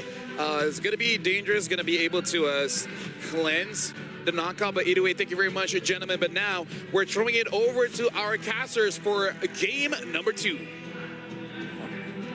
Game number 2 is on the way between Team Spirit and Alter Ego. We are jumping into this game, and we were surprised by that last pick One Shot brought to us. So I'm going to ask you, Trix, what are your thoughts about this pick? I mean, at this point, Harley feels good, especially against something like the YSS where you can get the playoffs. It fits a composition where you want to try to get ganks early on, and we do know that in the last game, Hiko had a little bit of trouble against RP, so I'm expecting to see One Shot attack these off lanes early on, quickly, look for pickoffs and give their offlaners an advantage. Yep, I feel like there are just so many ways for you to help one shot in terms of pressuring Alter Ego, just diving right onto Hijume and those other heroes you could expect to be in a bit more safer position, and that includes Yazuke. But at least for Alter Ego though, I think the Grok Eve 2 is such a commendable duo you have to consider in the mid lane. But looking at the emblem so far, is there anything you'd want to point out? I mean, the pull together from Hijume, plus the cooldown. We're looking to be able to use these skills as much as possible to keep on moving. On the other side, Team Spirit. I mean, nothing too out of question. Sunset Lover looking for damage, looking for items as quick as possible. My major focus on this is really going to be Kid Bomba and Nino in that boss side, and then RP on the top side as well.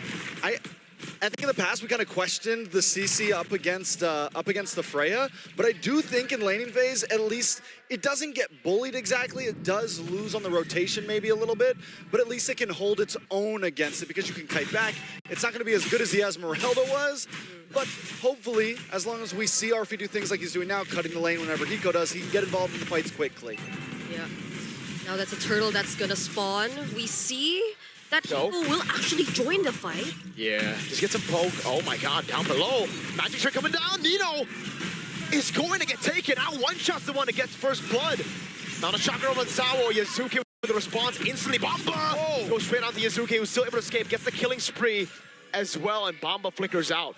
Yeah, I think the last time we saw Bomba on the Sora, there were a lot of highlights. And this is exactly what I was talking about. One Shot's going to look for those off lanes quickly within the first few minutes, get these pickoffs, and we're already seeing him do it. He's able to help get the kill on Nino, and who better to give an advantage in their lane to than Kid Bomba, especially on something. I'm glad we get to see him on the Sora.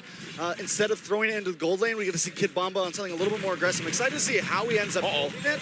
Purify out. RP with a curtain call comes around, and that's a kill over. Meanwhile, One Shot really trying to go for those flanks.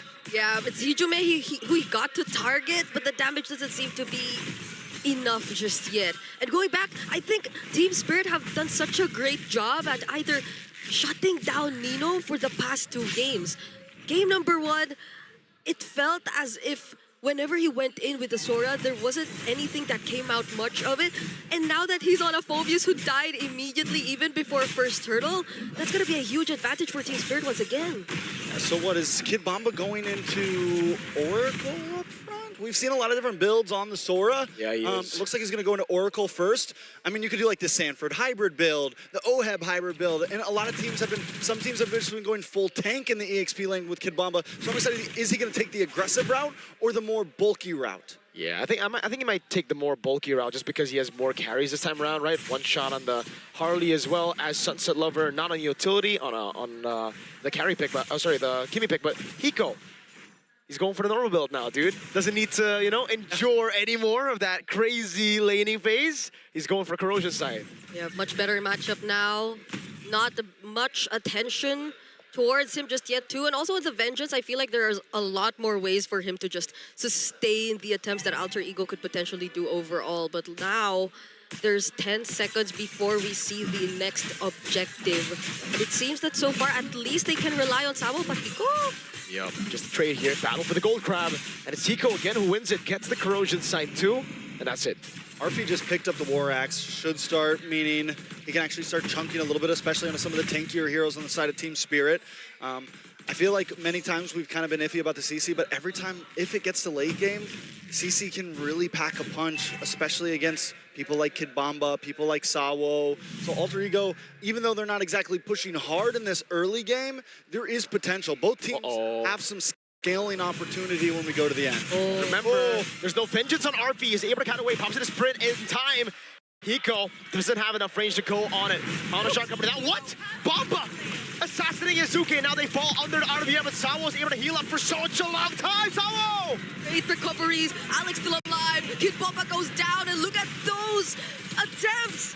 Nino still alive too. Poker trick, not enough. Sunset Lover goes back in, has to pop in a Purify to cut away. The barrier almost close enough. One shot comes around now. It's Hiko. Dies him a backward descent over on Hijume. Wait, RP still doesn't recall. He tries to help, and will it be worth it? Big dunk onto Hiko by Nino with the Infernal Pursuit, and One Shot with Sunset Lover, we're still trying to get the turtle, sneaking it under Alter Ego. Both teams still looking for the second turtle here. One shot was too far up top, and Alter Ego trying to take advantage. One shot of the back line, completely zoned. Nino jumps in, Yazuki able to secure the turtle. And now it's Sao holding the ground. And the damage from Yazuki and RP. Yep, Nino zoned out the other members too, but RP might just go down next. Sunset Lover with his range reach. Traction pulse, but he still survives. Yazuki too trying to fight back, but there's an RWM to help him finish the kill. Now we're seeing some of the lack of possibilities with a hero like the Harley. You get one big shot, you get one cycle. We were talking a lot about cycling yesterday, Mirko, with skills. Once that's it, he can't do much. He has to back off, and at that point, it's a 5v4, to whereas in these second, third turtles, Yasuke can re-engage, come back, re-engage, come back, and continues to output damage. That's why Alter Ego built this composition after watching what Team Spirit did to them last game. It's like, all right, Team Spirit are looking for like crazy team fights, so we're actually good at this in MPLID. We're actually good at going for these chaotic compositions, so why don't we get the Phobias? Long team fight, cycle of skills, try to get past the Spirit cycle. Yeah, and it feels like this lineup itself kind of makes Team Spirit surprisingly a bit more passive in terms of gameplay. Yep. You do see the attempts from one shot, but that's the tech charge already forced out of Alec. Oh, down bottom though. Wow. He gets out. That is surprising. I thought for sure he's going to be picked off, but he has to burn out the flicker, and Alter Ego get a free turret. The damage is actually getting through Hijume somehow. So at least it's a bit clear who Team Spirit might want to really go after during these kinds of scenarios. That was also the flicker that was forced out, so that could be big. I mean, at this point, Alter Ego Esports feel comfortable, though. Taking a look at the items once again. Kid Bomba did lock in the Oracle. Might be looking for a little something different after that. On the other side, we already have Hunter Strike and going into Endless Battle for Yasuke. So big damage on that side. The only one ahead right now on Team Spirit is Sawo, and it's barely anything. The gold lead is in all the right hands, I feel like, for Alter Ego. Yeah, at least they'll get that turret down bottom, though, and they can gradually set up for this coming objective, but they're getting poked so well. The range is no joke that you get to see from Alter Ego, and even the jumps coming in from Nino. They know that they're still in the purple buff. Yep. Wave in the bottom lane already pushed in. Hiko, he was trying to go up top to go for the wave, but Team Spirit are recalling him back. I don't know, a bit indecisive there. Hesitation from Hiko going back and forth.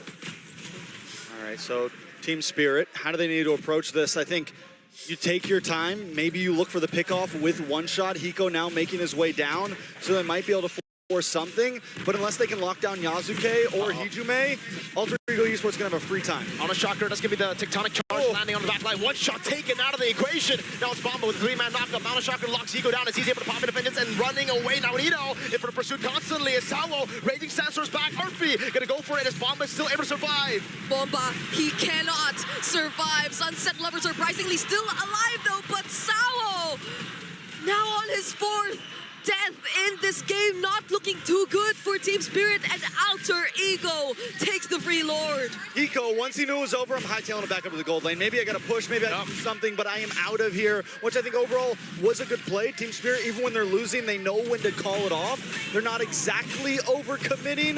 This should have been too major here. Alex gonna back off, but still, my major problem is one shot off. Ooh. Hold on. Now the shocker. Yazuki's taking a lot of damage there. RP looking for flank all alone now. Gets caught by Kid Bomba. Ziko's still there in the back as Nino goes in together with a tech charge of Alec to pick him up. Meanwhile, RP shut down by Bomba. One shot on Nino. Gonna go for the poker trick. Just in a bit. Jumps in forward. That's the dark wave. Nino! Two-man dark wave, and they're still trying to go for it. Nino surprisingly still alive after all that.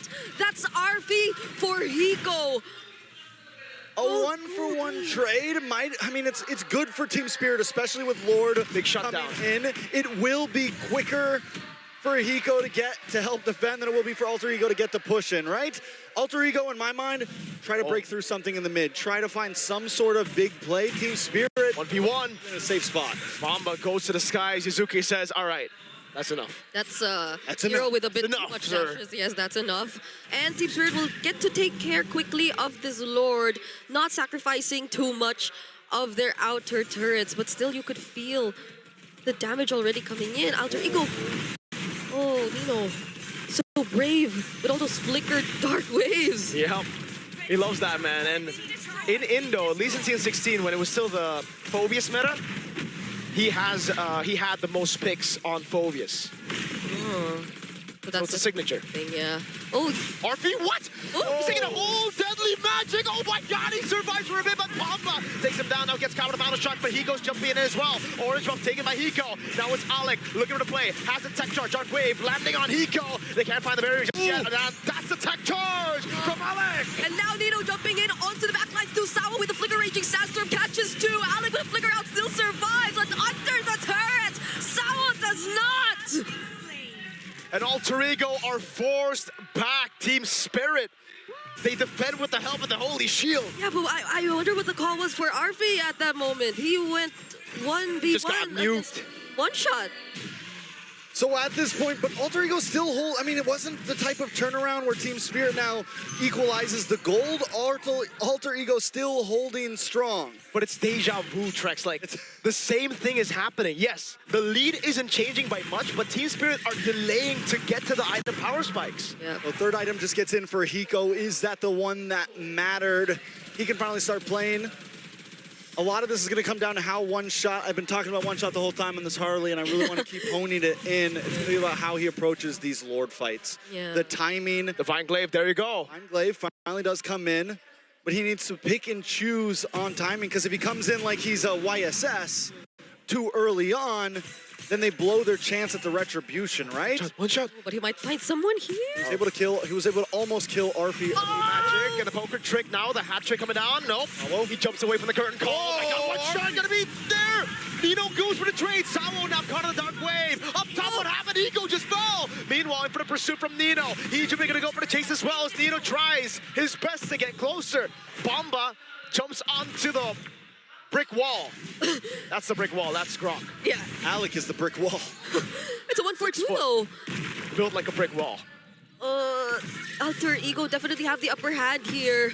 Yeah, One they just shot's rush. not there.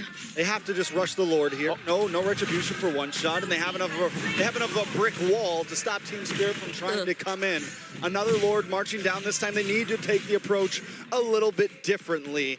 You can't have someone getting a one shot by one shot on your way in to knock on the door. If Alter Ego can take this one a little bit slower, there's a better chance of pushing through an inhibitor. Yeah, because earlier it did feel like they could deal with Arfi or at least put him down to a significantly low HP. I'm not certain if he already has in some of the stacks or if he does even have the Sky just yet, but this is going to be a siege that Team Spirit definitely has to defend. Yep. Lord charge in the mid lane. Sawo trying to hold the angle. Dark Wave on two with Void Blast as well, but Nino holds the Infernal Pursuit. Doesn't want to go in too aggressive. Mid lane baser already cracking. Dark Wave out with the real world inflation as well. Sawo is able to walk up, just zoning them though. That's another base turret, and it's the far lane. So Alter Ego, they got what they want. They back away. Not even going to force that turret down bottom. They didn't deal with the waves just yet. That's literally what they wanted. Alex still not letting go of this though. Will get revealed by the Magic Sentry. He doesn't even care. If he doesn't. He's part of that bush now. Oh, listen, one shot he can cares. take this to his face though. It's not a problem. He's a bulky boy. He's a tanky guy right now. It's a brick wall. He's a brick wall right now, and a couple of cards aren't going to go through. Alter Ego though. With this, they played it much safer than last time. They back off. They don't need to push in. They're holding position. Traction pulse actually threads the needle there.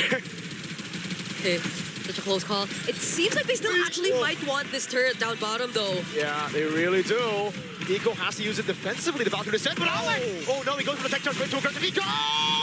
Turns it around on Yazuke with a vengeance, and he gets a double! Kid Womba with a set! Just when I was hyping him up. Just when I was hyping him up for not going too deep and back. You don't need to do that anymore, Trex. Welcome to my world. The curse is real. That's only the second time we see Yazuke, or the first time we see Alec go down after playing such a phenomenal game on this Grok. Now he's 1-1-1-1. Now he's 1-1-1-1. Did he have the immortality earlier already? He did. It got popped, and then his health bar got popped on top of Grok it. still has the immortality. Yeah. It's on cooldown though. Down. Oh, One shot. Now looking for the entry. That is so big. Flicker on the Sawo can just Radiant Sandstorm. Are they really going to use these resources on him? I mean, it's 25 seconds till Lord. I think it's a decent play to get position, right? I never realized Sao was on a 0-6 stat line already. Yes. It seems like had a rough one. Yeah, he's always getting bursted down by Alter Ego here. You know. This is the second Khalid game. He played Khalid last time too, didn't he? Yep. Now he's 0-6-7. 6-7. I didn't even read the last number, but It goes 3-4. You know 3 + 4 is, right? 7. 7. And what's 1 + 2 + 3? That Sunset Lovers KD. 6. 6. Okay. So That's- Sunset Lover plus Hiko is? Sunset Lover plus Hiko is 6. 7? Yes. Yes, Exactly. there you go. Well done. Third Lord of the game, by the way. That's hard. Okay. Third Lord of the game. Oh, what is he doing? Okay. Mofal is unhappy. Okay. Anyway, I do feel like Team Spirit will be a bit unhappy with this too. They lost the Lord, weren't even able to contest just because Sawo wasn't available to help them get some information. It's one shot. It might be a bit more difficult for him to find the right angles this time around. When we talk about how Yasuke has 3,600 more gold. Yeah, it's tough as a It doesn't matter Harley. at this point. It doesn't matter at this point, but still, it's a pretty insane number right there. Hold on, Alec. The side. Oh my God, Alec! What a tech charge! Finding one shot now. Sawo with Radiant Sandstorm backwards. Hiko and Bomba goes in over on Nina, but able to survive. Hiko already using a vengeance. Kid Bomba will fall. That's a counter engage that was unsuccessful for Team Spirit. Now 1 by 1, they're going down. It's only Sunset Lover and Hiko who's still trying to fight. That's gonna be the kill over out to Sunset Lover. Hiko losing immortality. RP still there. Yazuke will go forward with Traceless. Now it's Sunset Lover over on Nino, and like Yazuke this. goes over the base. That's the immortality bomb with Alter Ego. Equalize in the best of 5. 1-1. After a rough first game, Alter Ego equalized the score 1-1. And honestly, Team Spirit didn't make it easy on him. Alter Ego definitely had to work for that one.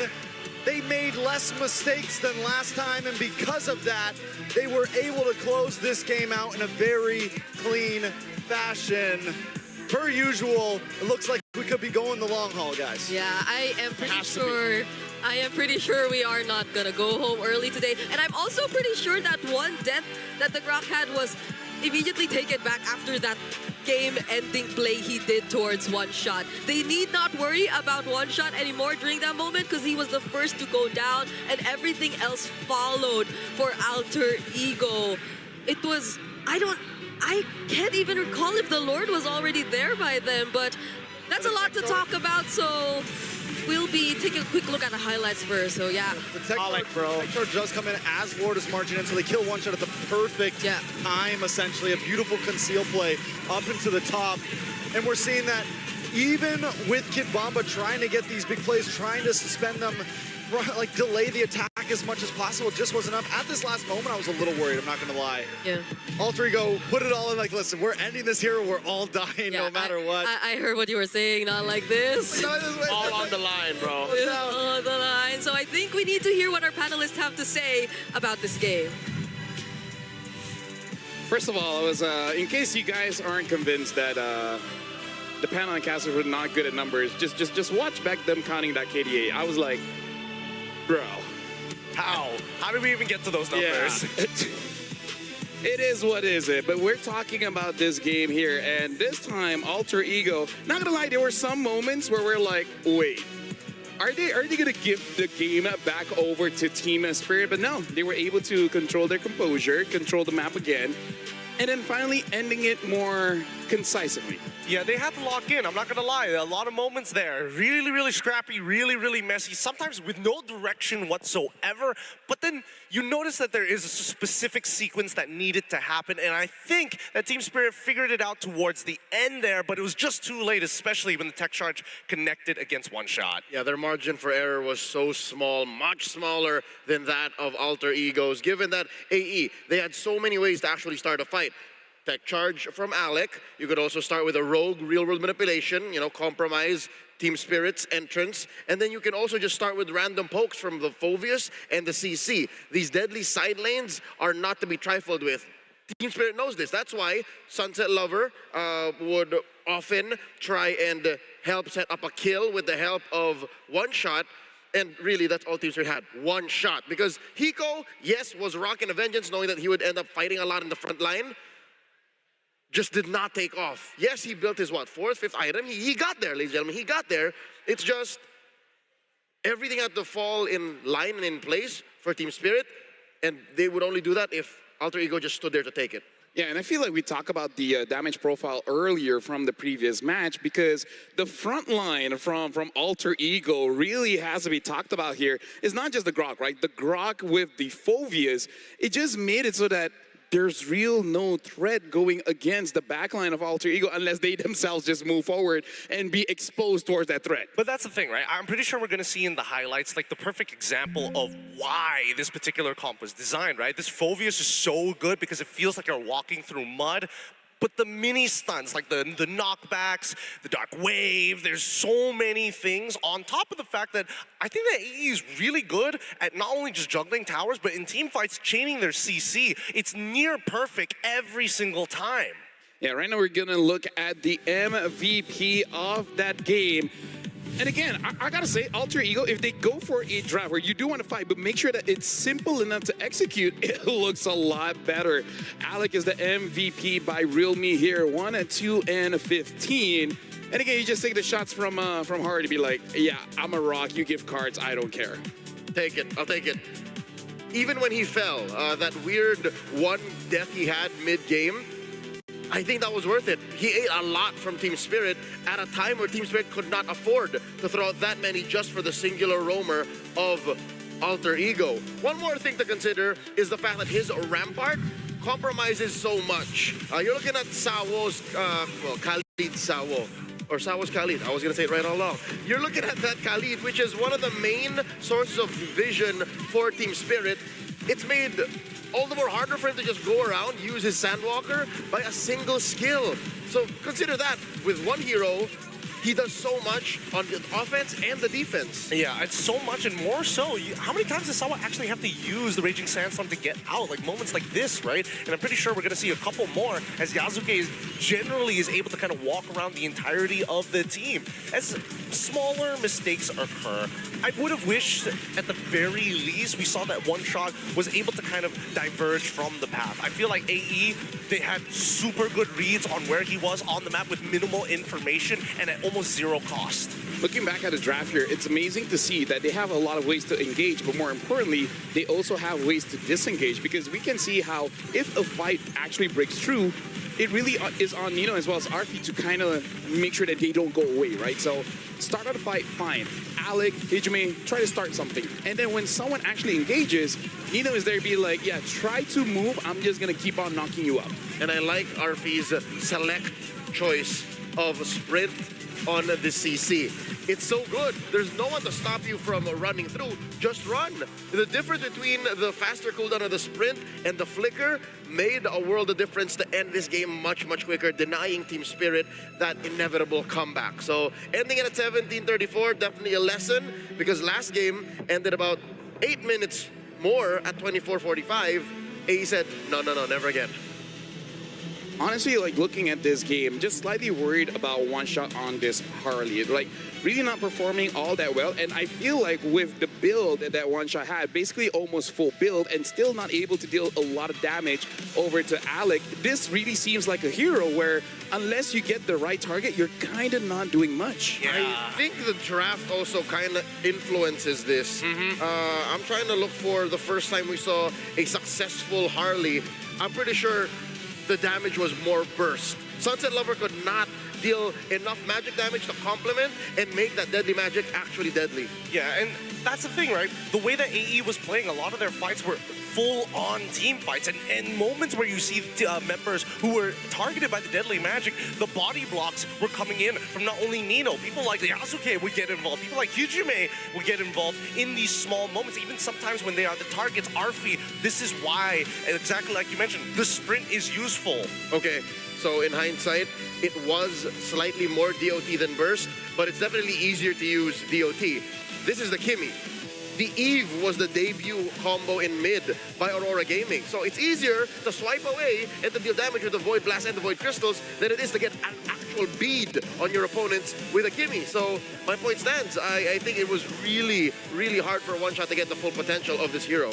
Yeah, so I kind of feel like for both of these teams, because they do like to fight, you kind of have to go for a composition that's kind of straightforward, where it's a bit weird, but you have to be honest in the sense that you kind of don't want to trick yourself as well, because this does seem like teams that are very micro-centric. I would say Team Spirit has a little bit more macro, but again, in essence, they like to fight. Yeah. Right. So make sure that you have all the options to actually stop your opponents from doing things, and that you have enough damage to actually get a kill if someone actually gets a good catch. Yeah, I think that the slight adjustments they probably could have made here is now that they see, hey, we have to make the trade, the Grok, Sawo, you're going to get this Khalid. There's going to be a lot of moments where you're going to get blocked off. How are we going to get around this now? They might have to go into Gatot, things that actually has some large form of disengage for the entirety of the team and not just for one person. I think it's also time for Hiko to adjust. 2 games straight he's played the Freya, and 2 games straight he had to wait for that 3 or 4 item power spike. And sometimes, even if you do get that power spike, your opponent's lineup is just built to stop your tracks, even if you are rocking Vengeance, saying you're ready for that front line Royal Rumble. So with that said, maybe go back to what the breakout gold laner of M6 was more comfortable with, what he scored a savage with again this year. Get himself on a marksman. Honestly, I actually don't mind seeing Granger as well as Cho Opener coming in from Team Spirit. They look pretty strong in there. And I'm trying to see if I'm correct here, but I believe that one of the most banned heroes against AE is that Farsa, that Freya. So I wonder if that's kind of just to make sure that Arfi doesn't get that Freya. But I agree with Leo, honestly, like get the Granger, get the Cho, that makes the team more decisive, because my personal opinion, that Team Spirit looks like a much stronger team when they just have a lot of bursts. I think they're much cleaner to watch, especially since their execution level is already so high. They don't usually miss their engagements as often, but if you're going to compare it to out of 10 fights, how many fights do they actually miss the engagement? Really 2 out of 8, and those 2 costed them game number 2. Yeah, by going DOT and by expecting that these fights will go long, you're hoping your opponents to make a mistake.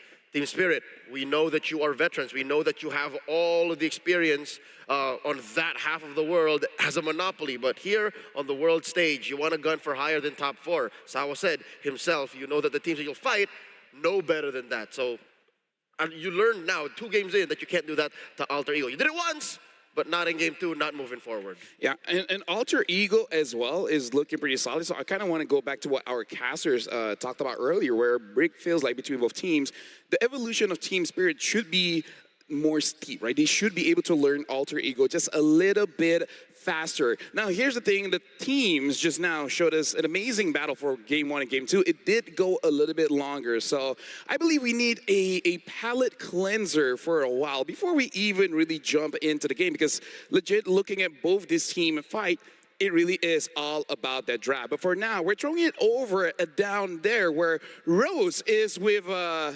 cosplayer. And I believe the cosplayer name is Dixon. Thank you very much to our panel. Hey guys, this is Rose. And we know that it's probably gonna be a long night, but the night is still young. On stage with me right now, we have a few cosplayers and of course KOLs from the EECA community. Guys, please introduce yourself. I think we could start with our very beautiful Odette. Hi, my name is Anna. My cosplay nickname is Heartbreaker, and I came here especially to watch the World Championship Finals. Wow, what about you? Hello, I am Dixon. I am a streamer and a sportsman. Hello, I'm Smetana. I'm a streamer. And hi, my name is Mirka, or just Kate, and I'm a cosplayer for a long time. For a long time. You know what, girls? You guys look amazing. Tell us more about your outfits. First of all, why did you decide on Odette? I really like Odette abilities. It's my main reason for choosing her. In my collection, I already had Winnie and Chi-Chi, but recently I have Mage's game off. Oh, you also like Cece. That's very nice. What about you? Why Farsa? It's so nice. Yes, and I have Farsa cosplay, and I love her very much. That's one of my favorite characters. I love her lore, and I just adore her design. It's very unique and very interesting. I see, and I think honestly, your cosplays are so pretty. Now, I know that you guys are in Indonesia. It is rather far from your home, but how are you finding Jakarta so far? The atmosphere here is absolutely amazing. I really love it. It's good? Have you tried the food here, the local food? Food is really nice and it's good. It's good, right? A little bit spicy sometimes. What about you? Oh, actually, I love to be here. The people are so kind, are so smiling, so happy, and that vibe, it just making you love this place more and more. And food, yes, I love this. I love food from Asian countries, and here it is very fresh and very tasty. And yes, we tried some drinks, traditional drinks this morning, and it was just an experience. Wow. I love that you guys are actually really liking the Asian culture. Now let's talk to you both boys, okay? Up here on stage, we see that it is rather an intense game, no? 1-1, but we could potentially go into a full best-of-5 series. How do you feel about that, knowing that Alter Ego got a game from Team Spirit after game 1? I think that was a very good game. Team Spirit very good performance. I think they can show for next game that they can be better than it was the first game. I believe they can win. You believe they can win? We like Team Spirit, that's our region. So we try to believe for them. So that's like this. But Alter Ego, that's very good opponent. We like their gameplay too. So I think that's very strong two teams now. I believe we can see very good games. Yes, indeed. What about you? What are your thoughts on the game? We know it's a 1-1. It looks really tight on both games. How are you feeling? Понятное дело, что я болею за Team Spirit и желаю им всего самого наилучшего, но в данный момент мне очень не нравятся их драфты, их логика драфта, в частности то, что Хика не играет на АДК и то, что Савоч не пикает контроль. Но это их, так скажем, понимание игры. Спасибо. Oh, well, actually, yes, Smetana, as we all, he is cheering for Team Spirit, and these games are very interesting, but he just very curious why they have such an interesting drafts, and why is he playing ADK? It's okay. We have another game to watch in this series. Now, Dixon, we see a full arena here in Jakarta. How do you feel watching your team, Team Spirit from EECA, play in such a full arena with everybody just so hyped about the game? Do you feel so good listening to the chants and cheers? I like this arena. I like these fans, and for me that's so amazing. Like fans, Alter Ego. That's very good. Composition with their как это сказать, их поддержка fans culture, so that's very good, guys. So and this song, you always say let's go Alter Ego, that's very good. So that's about Team Spirit. I think our guys can show you will see, just wait. Yeah. I think we're all definitely waiting. Thank you very much to everybody. Maybe we could perhaps give the last words to Team Spirit. Anything you want to say to the boys, like good luck, have fun, anything? Yeah. Anything you want to say? Oh, okay. Oh, okay. Okay.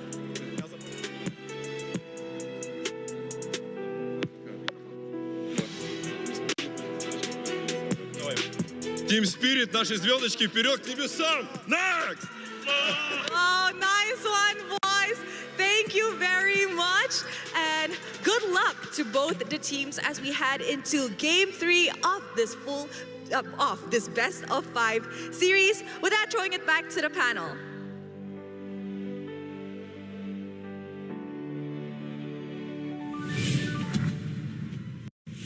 Thank you very much, Rose, Dixon, of course, to our cosplayers as well. Looking amazing.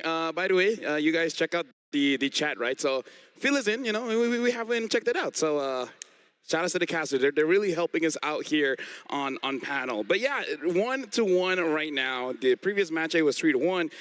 For this, I don't know, it could go all the way, and funny enough, it could be very long games between both teams. I think going to match point will definitely put you in a sweet spot. It'll tell you, oh, this is the right tempo, this is the kind of draft that you need to go with, the kind of aggression. Whoever does that in game 3, faster and sooner, and denies the opponent the comeback, should do better and might even take the whole thing. But what is more important? Is it going to be the adjustment or is it just purely the denial? And I think that's what we're trying to figure out here for this upcoming matchup, whether it's going to be even worth their time to adapt that much when small tweaks and big denials could just be the easiest answer. Hopefully both. As of right now, honestly, I kind of feel like the denial might be going for game 4. I kind of feel like for game 3, just do something that you know is going to look good. Because again, there's a lot of people here and a lot of chance for alter ego. So you got to put on a show for the crowd. You know what I mean? You definitely got to put on a show, especially considering like the walkout alone as ego went back in. Man, this Indonesian crowd, they're making sure that they know that their boys are loved. While Team Spirit are used to this. 99% of events that they fly out to, they are the away team. So this is not foreign territory for Team Spirit, the Dragons of the North. If I may, going back to their draft, again, we already mentioned how that Harley had very little to work with. We talked about how maybe Hiko should maybe take it easy on the Freya. Yeah. Besides those changes, maybe also change Sao's Khalid. He played Khalid twice now. I mean, here's the thing, because we're talking about comfort, right? And if we're talking about comfort, we got to shout out Secret Lab. Even though we're not having the Secret Lab up here, it's difficult to bring it all the way up here. It's so high. But yeah, you guys can play better for longer with Secret Lab's ergonomic chairs, trusted by the world's best MLBB teams and talents. Whether you're enjoying a casual game or actually playing on the world stage, Secret Lab can elevate your game with tournament-grade ergonomic support, the very same kind that, again, the best of the best are using. So thank you very much to Secret Lab, and would have been better if we set up that comfort thing early so that we could just transition there. Look, I was about to set you up. Maybe Iko needs to just sit down a little or something like that. Maybe Sao needs to sit down as well. But adjustments need to be made. Something that Secret Lab can actually do, especially with its ergonomic design. But besides that, there is more to worry about, right? It's about reaction time. It's about understanding what to pick in the right times. Hey, here's the thing. If you're talking about reaction time, we got to talk about Acecraft. It's an STG built around adaptability. It has random skill, bullet deflection mechanics, and again, a retro cartoon style, all designed for fast, skill-driven aerial combat. So make sure you guys jump into Acecraft now for some nostalgic fun. And again, like legit, it's amazing fun. Okay, I died. It's all right. It's all right. I was not expecting for that one. And by the way, since we're talking about conversations here, you guys got to know about MLBB Academy because it has been fully upgraded. You guys can get personal weekly reports understanding your pacing, your strengths, as well as weaknesses, because you guys can get a full match history for every big moment is recorded. You can also rate the trending topics and share your perspective. Like, for example, since Leomord is banned out, who is the top G in the jungle right now? And all of that, you guys can check it out on themobilelegends.com/academy. Again, make sure you learn how to get better and have a lot of interesting topics. So let's start with the topic here right now. Between both teams, it looks like when Kid Bomba is on this Sora, when he was on the Valentina against the Sora, he looks amazing. But it looks like in this matchup, he was not able to do quite a lot. Well, I think a lot of it just comes down to, what do you mean by a lot? What do you need him to do exactly? Because Sora, if he's trying to get your battle spells out, he definitely did. But there's so much CC. Every time he goes into his Cloud Shift form, he needs to make sure that he lands at least five instances of the ability so that he can get his ult. Without the ult, it's kind of dead in the water.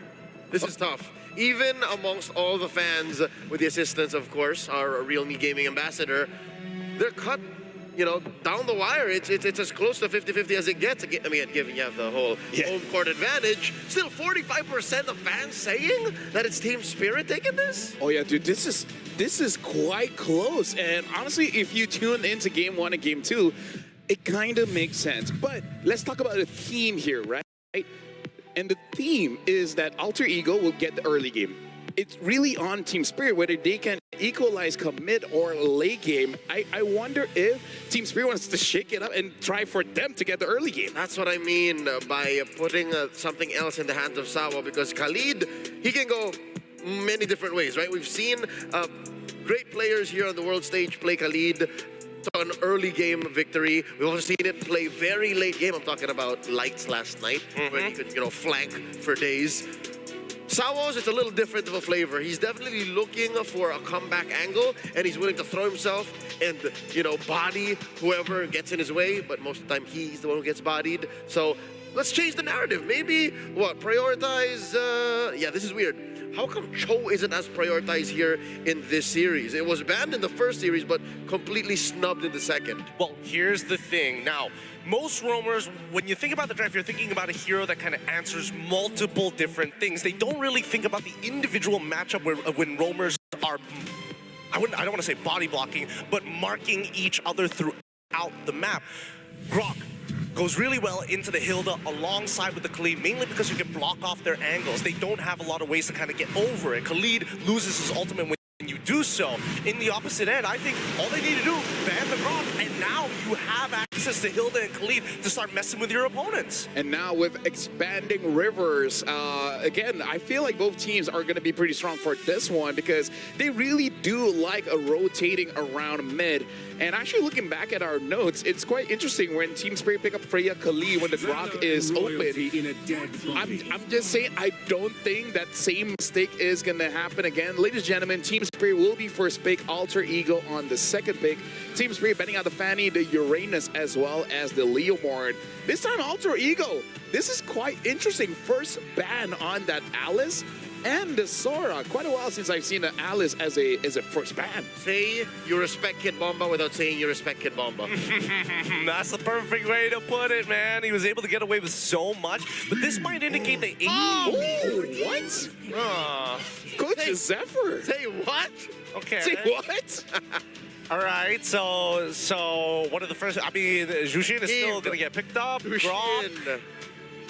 Wait, Zephyr just said, you know what? Let's just open the floodgates. Like, everything is available at this point.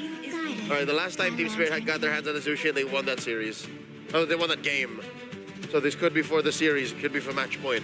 Gentlemen, here's the thing. If somehow Team Spirit, not to say something, but if Team Spirit wins, I really want an interview and just ask, so Kid Bomba, 3 first bans for you. Do you feel loved? Do you feel appreciated? And they instantly take Freya and Esme as well. And be like, okay, Bomba, what else do you have? I mean, Yuzong? He's got Yuzong, he's got potentially Arlet as well, but I don't think there's much of a setup for him unless One Shot is willing to play a utility jungler. That, or maybe Sawo goes into something like Cho to be able to kind of trigger resets for the Vengeance. Either way, it might actually not be that bad considering that the Freya is on the other side. Yeah, with the Freya here, you're almost like, what, 95% sure this is Gold Lane, Freya, and then Esmeralda XP. So now they can adjust, they can answer to it immediately. These are their Gold Lane and XP. I kind of feel like, honestly, as long as you have the Jushin, I feel like the Arlet still makes sense whether you have a utility jungler or not. So I feel like, again, Team Spirit is coming into this, be like, guys, we're in Indo, let's get some sambal. They like to fight, so let's fight fire with fire. Because if we're talking about fighting, we're talking about the early game. I would say for both Alter Ego and Team Spirit, they're setting up a draft that you want to say, you can fight anytime. You don't need to scale up. Once you see someone in front of you, as the Indonesians will say it, gas. Or, as Team Spirit would say it, davai, davai. With Boxia already gone, what else do we need to worry out for? Any ways to cancel this real-world manipulation, any ways to actually disrupt it will be pretty useful, but they're running out of slots to do so. They've already found each of the individual laners. Now, all that's missing is jungle and roam for both sides. But yeah, I'm just looking at Trek. There's a possibility that this game is going to be pretty long as well. So it might be a trick thing. Just saying. This could be this could potentially be fast, right? Because if the jungle ends up being an assassin, something a little more, you know, snowball oriented, considering that we've already seen the Boxy event on top of a Gwyn ban, I wouldn't be surprised if we get rid of Fred as well. Hold on, let's look at that. Eve and Jushin, in 10 games that they fought against each other, it's 50-50, 5 wins each. So quite interesting, this matchup. I'm still perplexed as to why we're not seeing as much Lunox and Farsa dynamics. Because these two teams would do well to play those. Let me look at AE's stats though, because are they not a Lunox team? I wouldn't put it past Hijime, right? He's not. He's not. If he played Lunox, maybe it was just once, but his most big heroes are Eve, Farsa, Zushin. Wow. Well, right now, I'm really looking forward to see what is the jungler here. Because Alter Ego, they're letting go of the Fredrin. I mean, like, to be fair, they have a pretty good draft to deal with the Fredrin, so maybe that is, in a way, kind of a bait. At this point, I want to see how creative they are, but this, let me just say, Alter Ego, I feel like that draft kind of doesn't care to fight against a Harley. Yeah. I want to see one shot on something else. Yeah. I mean, he might end up just being... Actually, wait, the damage profile fits if he wants to go back onto the Harley. They've got a decent amount of physical when it comes down to physical burst. Now they just need a little bit of magical burst, and then the questions will start rolling in, right? The same plan as ever, you're targeting Hijime, right? If AE are locked in their lanes, then there's more opportunities to show up into the mid lane to make that gank actually happen, and then start the snowball effect. Hold on, so right now, Lance, Haya, Joy, Nolan. These are the 4 that we've seen here in M7. I don't expect anything too weird here. Fred, if you want to get crazy, but I think it's Team Spirit who's more willing to play Fred. That lineup just looks better with a Fredrin. Yeah. It's going to be quite annoying for any front line. What do they go for then? Okay. That's an old school pickup. Look, now the last time we saw this was in Bangkok. Yeah. I don't know about this one, Chief. Yasuke is an amazing jungler. But yeah, I don't know. I don't know. I love Suyo. Suyo was all the rage in M6. That's a year and change back. Yeah, but I think this is a bit of a mistake. I really think this is a huge mistake. As much as you have iframes, as much as you have a really deep kit when it comes down to the toolbox, and you have a decent amount of damage, if you don't start snowballing from the very first minute, you fall off of a cliff extremely quickly as well. The Arla for disruption, the Joy to make sure you don't get caught, and the Cho on top of it, plus curtain calls, like, I don't know how he's going to play the game. There it is, my boys from up north are listening to Unk. They heard me. Well, they didn't, but, you know, they understood that this is what they need. Excuse me, is this M6? This is, right, Joy against Suyo. And by the way, thank you, Mirko, reminding us Boostgate and Virtus Pro. Virtus Pro pick up the Suyo last pick and then there's losing that one. Yeah, I don't know, Joy, Suyo's very Joy favorite. I'm kind of leaning towards Team Spirit here. I have to agree, because I think the only useful, well, actually there's a couple of useful things, and the chip as well. I think with the Suyo, you're looking for purely engages, right? So that other people can kind of do the work for you. If you happen to get out, then it's like, sure, you win the coin flip. If you die, it's like, whatever. This feels like they're really digging deep. I don't know why it's the one team that's really just going back this far, because there's an Arlen on the other side. That's a soft counter. Yeah. Here's the thing, I feel like as a roamer, whenever you pick up a chip, you always know you're teetering on the line between bravery and stupidity. So it really can be a play where you make a good one, or you're just like, you know what, guys? My bad. Thank you very much, Gideon, as well as Leo, for your insight. We're throwing it over to the casters, and hey, let me just say, you guys got an interesting matchup this one. Thank you guys so much. There's one thing I do know right now, and that it is 1-1. Alter Ego, for me, it felt like they were so in control of that draft, and the Suyo definitely threw it off. Normally I would ask Briggy, but because it's an Indonesian team, tell me what's going on here, Mirko. Bro, Indonesian teams love going fast. And honestly, when it comes to being fast, Suyo's very fast. Now, fast in the terms of how you get a snowball going. Your ganks are super quick. You have crazy amounts of dashes that sometimes it really is a curveball to their opponents because they want to play it safe, and then the Suyo just keeps on dashing, stunning, and especially with the chip, the combo was already there in the past.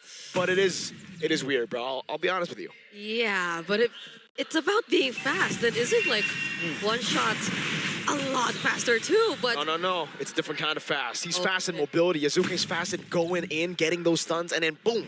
Okay. Oh, like that. Ooh, they did that. One more hit. Fade away, didn't get him. Flicker out from Sawo. Okay.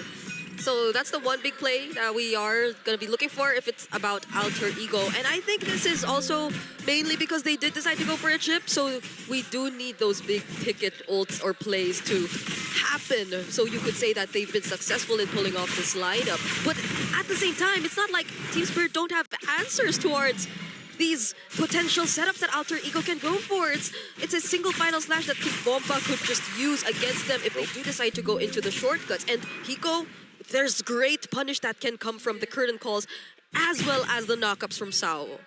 All right, so I like how Lavelle said it felt like we were at M6 again. Yeah. Not only is it the Joy versus Suyo, we have the chip getting involved. It is definitely the CCs here, Jushin. I mean, it is a flashback right now, but if I do recall correctly, I remember analyzing a lot of those drafts, and the Joy was always the better pick. For the first 4 levels, yes, the Suyo could come out on top, but if the Joy goes unchecked, once it gets to 6, 7, 8 minutes, the Joy annihilates the Suyo. The mid lane, though, it was already the zoning coming down. Nino still able to escape. Flickers out to safety, and Yazuke gets a turtle as RP goes in for the Valkyrie descent. Now onto the purple buff, jumps in onto Sunset. Go for the damage again, Sunset. Oh, through the Purify. Sunset with the Crimson Beacon, able to survive. Hijume with a flicker in, finding first blood. Oh my goodness, exactly as you mentioned, though, the Joy was checked. Fast. Nino made sure that one shot was, well, that single green cap was contested, and now he's being so limited. He's so restricted now, even as he just wants to take this cap. Look at the Yazuke! Oh, there you go, there you have it! Go straight for the stun, and now the dash through the wall to deny as much as possible from the Joy. That's what I'm talking about, yo. Yeah. So now that Alter Ego's doing so strong with their mid trio, I already complimented the first 3 picks, and some of those picks were... Oh, Sunset Lover is gone. So I was going to try to do something, but it doesn't matter. Wait, Kid Bomba. Uh-oh, look at the final slash. Hijume is spacing perfectly, but how does he get out of this one? The final slash lands, and now look at the blade surge! Catching 2, now the peel, Yazuke! Forcing Bomba on their turret, but now he's still able to escape. That ended up with no one dying. I thought it would have been almost a sure death for Hijume even. He wasn't walking towards the turret. That bought a bit more time for Spirit to potentially burst him down, but no. And since no one died in that, it means Arfi and Nino get the advantage in the offlane. They get some gold plating. Kid Bomba wasted so much energy by going to mid there. And Alter Ego now, we're only 4 minutes in, it's a 2.5k gold lead. Second turtle hasn't even come up yet. That's what I'm saying, yo. They want to go fast, and it's not about getting onto the map fast because they have the chip for that. It's about going in with the stuns and forcing out crucial resources before the fight even starts. That's the power of the Blade Surge and the bushes that you have. Yeah, and their movement speed or their mobility overall is something very useful for them. If they want to be a bit more reactive towards Sawo, oh, but wait. Oh, pull up, boys. Oh my goodness, Alex is able to survive! He gets away, Hiko able to go for the kills. Yasuke's able to take one shot down, and now Hiko is caught against Arfi, swinging a sword. The Valkyrie takes the Yo-Yo Master down. It's a double for Arfi. Alec not going down in that instance made so much impact for Alter Ego. Listen, guys, the chip is a gangster, man. You try to jump him, he makes a phone call, and the boys pull up out of nowhere. Pull up, Ese. Pull up, boys. They jump out, they jump on you, and next thing you know, Team Spirit's going down. Alter Ego Esports, this might be the most dominating we've seen them in the series so far. This is bad. This is bad. Look at one shot, 2 levels behind, 2 deaths already on him too. And he's probably just forced look for other avenues to farm up because as of the moment, Alter Ego, they're making sure he's really choked out in terms of resources. Now they get to spot him though, but we don't get to feel the pressure from this Cho Jusin at all. They're always being stopped in their tracks by Alec by Hijome, who miraculously always survives the attempts from Team Spirit. Now, there's some things I want to say earlier. Arfi as well, just remember, Arfi is on this Freya, something that Team Spirit wanted so bad for 2 games. Well, they stole that away. They also get the Esmeralda. This time it does go into the hands of Nino, but we saw how well Alter Ego did with it before. Yep. Even though the Suyo seemed a little sus, they were winning the draft so much, and now that they're making the Suyo work, along with the chip, that seemed to be the final piece to pull this pick off. They are in complete control. Yeah, again for the Suyo pick. Initially when you saw the Suyo, again, Blade Surge coming down with the shortcut. Bomba gang, RP under turret, trying to go for it. The Queller lands, but they have to go back. So, back to my point. Suyo, God, they go for it again. Falling Star with 1 shot. Taking low, Nino. He has the flicker, but 1 shot's too quick with it, so he gets away as he goes able to chunk RP low. Okay, I didn't like the Suyo load. I liked it after the chip showed up. There you go. You just stick with the play-by-play, man. Okay. But, oh my God! The damage from the chip, I guess, but also Yasuke. Yep, even without the shortcut, that doesn't stop Alec from playing as aggressive. Now even Kid Bomba somehow being shut down is going to pose a huge threat now for Team Spirit. And the master you were seeing on Arfi on this Freya! Go low, Nino just needs a dance, and he flickers in. Sawo coming in, now with the G-Kundo with the Red Dragon, kicking it under turret. That's going to be the Lancer Flare to bring him even deeper. So they get a trade. 1 for 1. RP also gets a nice push into the tower. RP tried to save his friend there, but Nino had to go down. But EXP laner for gold laner is a good trade in my book. Yep, now they're slowly taking away the turrets from Team Spirit. Map control clearly favoring Alter Ego at this point too. And that's on top of the fact that they have a chip, so definitely they'll have more ways to deal with the map, with the macro that they want to execute. And Team Spirit, it seems like Alter Ego are always 1 step ahead of what they want to do. They have the rotation spread out. 1 shot, they have all their eyes on this guy who's 2K behind of Yasuke already. Shortcut again, all in on Bomba. He gets the final slash, but it truly will be the final slash. He's down. RWM, the Blade Surge, locking Sawo down with the help of the Soul Sever. And they get a turret with the minions down below. And there is just, it seems like there's so little Team Spirit can do right now. 1 shot. Weller, RP, about 50%. Oh my goodness. Yeah, 1 shot is not getting farmed, bro. Yeah, I don't think RP has ever had to use the Purify just yet. Now Nino jumping from behind. Falling Star with Blade Surge from the side. Yasuke Queller goes through. Hiko. RP gets the turret. That's an 8.5k gold lead for Alter Ego. Yeah, I just want to say the panelists did say something about treks and long games, but it seems like Alter Ego, they're fighting that. We appreciate that. I appreciate that. I appreciate that, but remember, yeah, don't put that out there. Alter Ego had this lead in game 1, and then Bomba'd all over the place. Okay.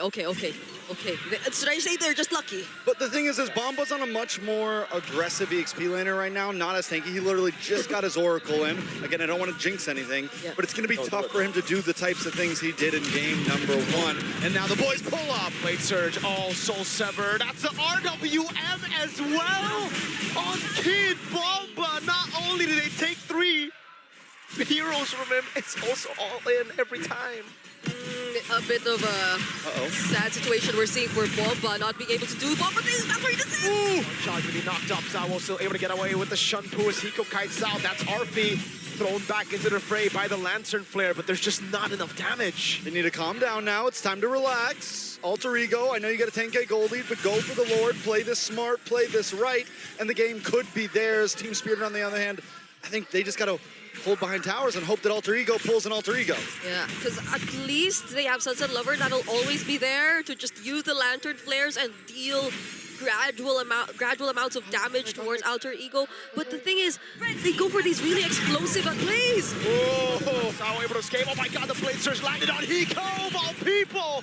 And Hijime popped him there. RP thrown back. He is going to be able to go for the Valkyrie Descent and the Purify out of the final slash, but now 1 shot comes in and RP will get shut down by Bomba. But look at the Blade Surge again to get Hijime. The Void Blast on him. Imagine you walk into a bush and there's 1 person there. But then out of nowhere, everyone just runs out of the car. I mean, exactly what we were saying about explosive plays. So that doesn't give Team Spirit enough time to react, to look for a counter setup, courtesy of Sawo maybe even. And even at the moment, it was Kid Bomba they actually went for, who could be the main guy to do that. I just want to say, man, shout out to Team Liquid ID because, like, I'm getting major flashbacks with the Suyo chip and the Yves. That's the trio mid, dude. Definitely a vibe right now. Lord's gonna be coming down the top side. A little bit of an early RWM there, but it should be okay. Alter Ego with a 10K gold lead should be able to do about whatever they want. Oh my God, Bomba caught him the Blade Surge again. It's getting the all-in under turret. Ichume burns him down with the glowing wand. The Valkyrie Descent comes into zone them away again. The Blade Surge from Yasuke. He's gonna be lifted back up over. Hiko able to go for the curtain call. One shot already, half HP. Trying to go for it. Electrifying beats onto the Lord. And now it's a Lancer Flare over on Nino. But look at the Lord still alive. Yasuke pops in a Blade Surge. We're looking at 11 minutes in. Nino's forced to back off. Lord finally goes down. Team Spirit just trying to defend. No ultimates for Alter Ego here. Nino, though, doesn't want to fight. He got cut down, dude. You can't walk up. Again, he walks up with the Jikundo before he can even shunpu Yasuke, stunning him. Hey, I think that was a really great entry from One Shot 2, but oh, they still want more! One more. Flicker Crash Course shortcut. Now Hiko cut down by RV inside of the base. Bomba getting the final slash, and now it's One Shot to be taken down by RV on the Freya. Still 7 from Yasuke. Alter Ego not giving it up. A big falling star moon on a sunset, lovely locked onto the base. It's match point for Alter Ego. An 11-minute game for Alter Ego. Just as I took back whatever I said about seeing long games. I appreciate that, Briggy. Yeah. Yeah. You cured the curse. Okay. It's no longer me. We can say it was all Team Spirit that made the games go long. Maybe the teams are just good. Or they, yeah. All I know is Alter Ego's match point at this point. Look at the crowd right now. The stadium has erupted at this point. Alter Ego looking for that fourth, third, possibly grand finals finish at this point. They're a team that has come online, a team that we didn't expect to get this far. Yes, but also we gotta tone it down. We compliment them too much. Okay. It might, they're lucky. They're Alter Ego are very lucky. Yeah, yeah. The chip was just fun to watch. They're just lucky. So I'd say from the very beginning of this game where we really saw what the essence of the Suyo was, what the idea generally was, and them just individually winning their lanes, I might just have to give a shout out to Arfi, especially on this Freya. This was a Freya performance we were definitely not able to see from Hiko in the past 2 games, but Arfi just showed us what hero mastery means, literally. So many of them did a wonderful job. I'm excited to hear what the panel has to say about it. LaFell, what do you think about that game? Well, first of all, I agree with Merkel. Let's tone it down. Okay, Alter Ego got lucky. Hockey, katanya. Very hockey. And got hockey, dude. It's their thing. It's their thing. If you say something nice, bad things will happen. So when they're performing well, you say they get lucky. It's all the vibes. This is Alter Champs. That's what the Alter Champs want. Exactly. Our Alter Champs. I mean, here's the thing. Talk about panel curse. Everything that we said went on reverse. By the way, track something about you and me. When I'm talking to you, you have your headset off. When you talk to me, I have my headset off. We have a communication issue here, and next time we'll just WhatsApp. But yes, I like one thing that Mirko said. What is it? Reminds us of TLID. And going back M6, they went all the way to the grand finals. Are we going to see the same thing? What's going on here? There's a reason why I'm not an analyst for a team anymore. I might actually fit better as a marshal, but the metagame has changed, all right? Yes, there is an Arlott on the other side. Yes, there is a Joy to burst down the magic vulnerable Suyo. But the way Alter Ego played this is they went all in on the, what do you call it? An Alec party? Yeah. He just went right through that.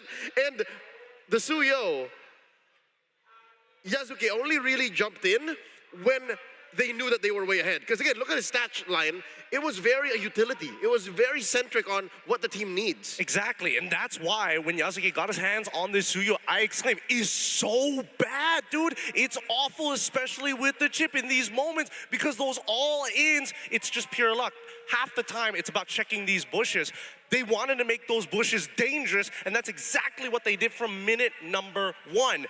Honestly, when we look at those highlights, I would have expected the Suzuyo to do even worse, especially since we didn't see as many dives on the bot side of the map. But they were taking away camp by camp by camp, forcing Joy in positions where I don't even have my first item.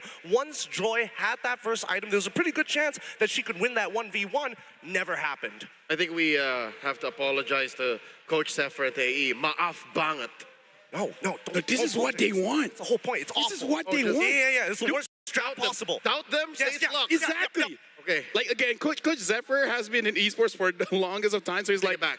You know what? Casters never say anything nice. At most, lucky. So, Hockey banget. We got to learn the culture, you know? Exactly. I'm learning. I'm catching up. I'm a new Alter champ. I'm sorry. Yeah, it's okay from Bobananics, Alter Champs. You're Alter champ, Baru. And you might even be a marshal. But again, we're going to see.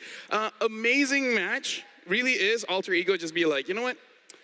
If we just kill them first, there's really no problem. And honestly, like, seeing a few M series, I kind of feel like at one point we got to start picking up all these bad jokes where like, so a Boxy and a Cho walk in the bush. I don't know the rest of the joke, but that's the start. We're going to figure it out later. For now, we're going to look at the MVP for this one. Give it to anyone, honestly. Okay, you know what? Hijome, fine. 5-0-11. Oh, how could they give it to Hijime? He was like the worst one on the team. There's no way. Look at his scoreline, 5-0-11, horrible. It was aight. It was mid at best. So Alter Champs. It was aight. You know, like, it sucks that when you go through a portal, the shortcut, that they can just all run away. All you'll do is just whatever, drop it, whatever, like, good luck. He literally threw the fishing net at him, which was pretty wild to see because, again... It's not even him, it's the opponents. Like, it's up to them. It's up to them, and the best part was how responsive. You know how every single time, I mean, when Chip first came out, everyone was kind of like, oh, where's the portal? How do I walk into it? They don't miss a beat. Half a frame, they're already on top of the enemy team. If they delayed for even 1 second, they would have been in an awkward angle and been able to spread out in the majority of these fights. Just notice, as soon as that portal drops, everybody stops whatever they're doing and is ready to fight on a dime. Oh, forward flicker by Hijime. So as early as 4.5 minutes, they knew that they were winning and they knew that they had the unsurmountable advantage. You check in again after another 5 minutes, and they're already almost not inside the base. Yeah, and the best part about this, the last nail in this coffin was eventually when Alex was able to get not only the rapid boost, but that fleeting time. So he could just keep doing it again and again and again and again. And then that's where we see that 10K lead, the most decisive 10K, I'm sorry, I mean, the worst 10K lead we've ever seen. Sorry, you just ended up with it. An Alec party don't stop. Alec party. It went from a Witty party now to Alec party. And here's the thing. We're having fun here, folks. But again, this is a match point. And I feel like Team Spirit, they were quite surprised with that one. And let's go back to talk about this Freya, where again, I believe against Alter Ego, Freya is banned out the most. And now, you know what? I'm okay with Hiko taking away that Freya, because on RV, oh my goodness. May I propose an alternative? Maybe it's not as important to put it on Hiko, but consider it as one of the bans. Yeah. Right? We're already going into the nitty-gritty, actual brass tacks, what to do in game number 4 at this point. Team Spirit's bans Fanny, Uranus, Leomord. Maybe that Uranus, maybe you could let that one be the loosey-goosey picker ban. I don't know, because I feel like the reason why we are seeing TS and AE draft the way that they are is because they want to have these coin flippy fights, right? They want to say, you know what? If we're going to fight, let's make it volatile from minute 1 all the way to minute 12. There's no other speed with these two teams. Exactly. It's only turbo every single time. But I think I Zero to 3. Arfi, they gotta get him off of. They gotta get him off of this Freya. Like the flanks that he is pulling off. Sometimes you feel, man, using those abilities is kind of wasted, and then he shows up the exact spot he needs to be in. Yeah, going out against him is like Frey hell now because. First of all, let's talk about the horrendous draft coming in from AE, banning out Alice, Sora, as well as Glue. I wonder if Team Spirit is willing to go that local by going real just target bans, don't care about the meta, just open the floodgates. I think they will, but they gotta get rid of that chip first. Because again, it's one of Sawa's most hated heroes based on what we've seen here at M7 and also from personally chatting to him and watching his content. But generally speaking, take that chip out and then there's less of a huge floodgate spilling over you.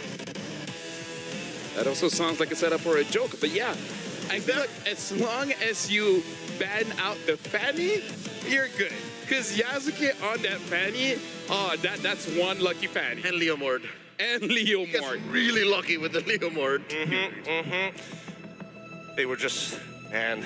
Barbiel just has that 4-leaf clover. It really does. It's a weird time to be alive, especially when the M7 meta is so demanding from many different aspects of the game. But there's so many heroes that actually overlap the exact same role with very minimal differences. I just wish if there's one thing that they could change, don't ban that glue. Let it through. Yeah, because then we can see the Patrick skin, which, by the way, is available. You guys can just buy it. It's just there. It's like, sir, here's my diamonds. Give me the Patrick skin. And trust me, folks, you want that Patrick skin. Just like even if you just recall, even if you're losing, you're having fun. And isn't this is what Patrick? Not gonna lie, I was thinking of making the sound. I think I can't do it. Which sound? I feel like I'm too old to do it. If you're too old? Yeah. You're born in? 96. I feel like if the start is already 19. Briggs, when were you born? What year? What year you born? Yeah, year. Okay, 2000. Okay, oh, yeah. I wonder if she can do the Patrick. I'm ancient. Y'all youngins need to know that from now all the way to the 8th of February, reach level 45 in the Go 1 Pass to unlock the Yuzong Emerald Dragon for free.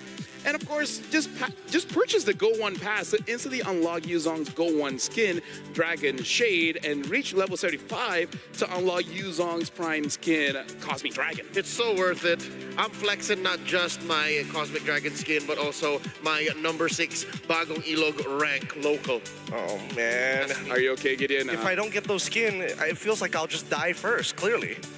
Clearly. I'm just that ancient. Number 8. Number 8. I like, what am I supposed to do about this? How are people supposed to get on? I mean, according to Marco, I'm already dead. Me and Naisu are a few years dead. We're just here as fossils. Yeah, I'm a tweener. I was born in 2000. Clearly. Yes. Yes. Without the beard, 100%. 100%. But now we're going to be checking out this video before we jump into the game. We'll see what's going on with this video because surprise for us too. Check it out. For the longest time, it really just feels like Nino was someone you looked at as someone who has lost their prime, someone who never lived up to the expectations. Sorry kok, gue ngecewain lo lagi. Makasih semuanya. Gak ada kata-kata lain selain maaf sama makasih. Makasih guys. Perjalanan mereka memang telah usai. Impian menjadi juara dunia telah terkubur. Nah itu, sebenarnya waktu mau season 14, ya ibaratnya tuh baru pindah. Terus waktu pindahnya tuh bukan jadi kandidat XP terkuat kan, kayak merasa malu, merasa ih apa sih gitu. Lagi terpuruk, buka Instagram gitu ibaratnya, terus tiba-tiba ngelihat komen-komenan yang nge-hate kayak gitu pasti berasa banget pengen bener-bener nyerah. Cuman orang sekitar tuh sebenarnya bukan nyuruh ninggalin Mobile Legends-nya, justru nyuruh buktiin aja sih kalau misalkan lu tuh bekerja keras lu pasti bisa katanya. Dan sebenarnya jujur kalau misalkan dari internal, dari alter ego sendiri, itu nggak ada nyuruh gue keluar dari alter ego, nggak ada nyuruh gue stop aja sampai situ. Tetap full support mereka, kayak emang beneran ini keluarga kedua gue sih. Harapan besar dari keluarga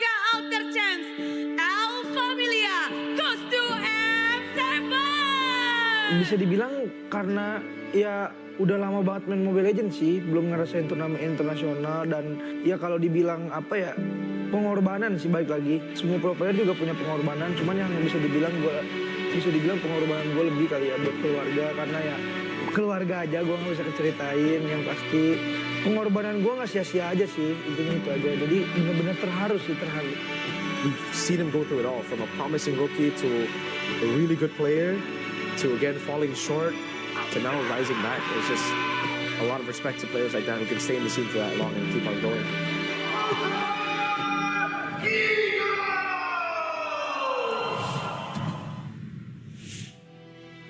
Big shout out to Nino again. Amazing story. Rise, fall, rise back again. Hopefully this time he truly is lucky. He's the franchise player. He's been with Alter Ego for so long, I don't think the team nor the org would be the same without him. Oh yeah, for sure. Definitely deserves the king crab here. Right now, match point. Inching closer and closer and closer to go all the way.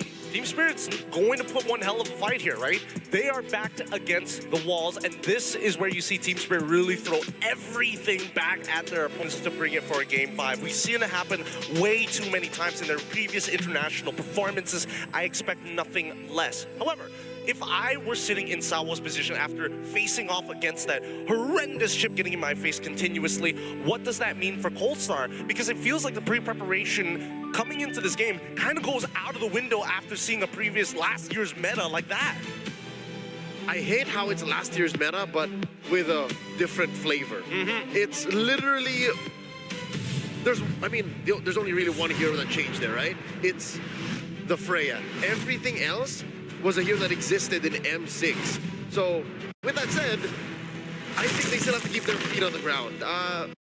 Maybe consider the fact that we're in broken walls, and there are some things that will fly here that might not have in dangerous grass or expanding rivers.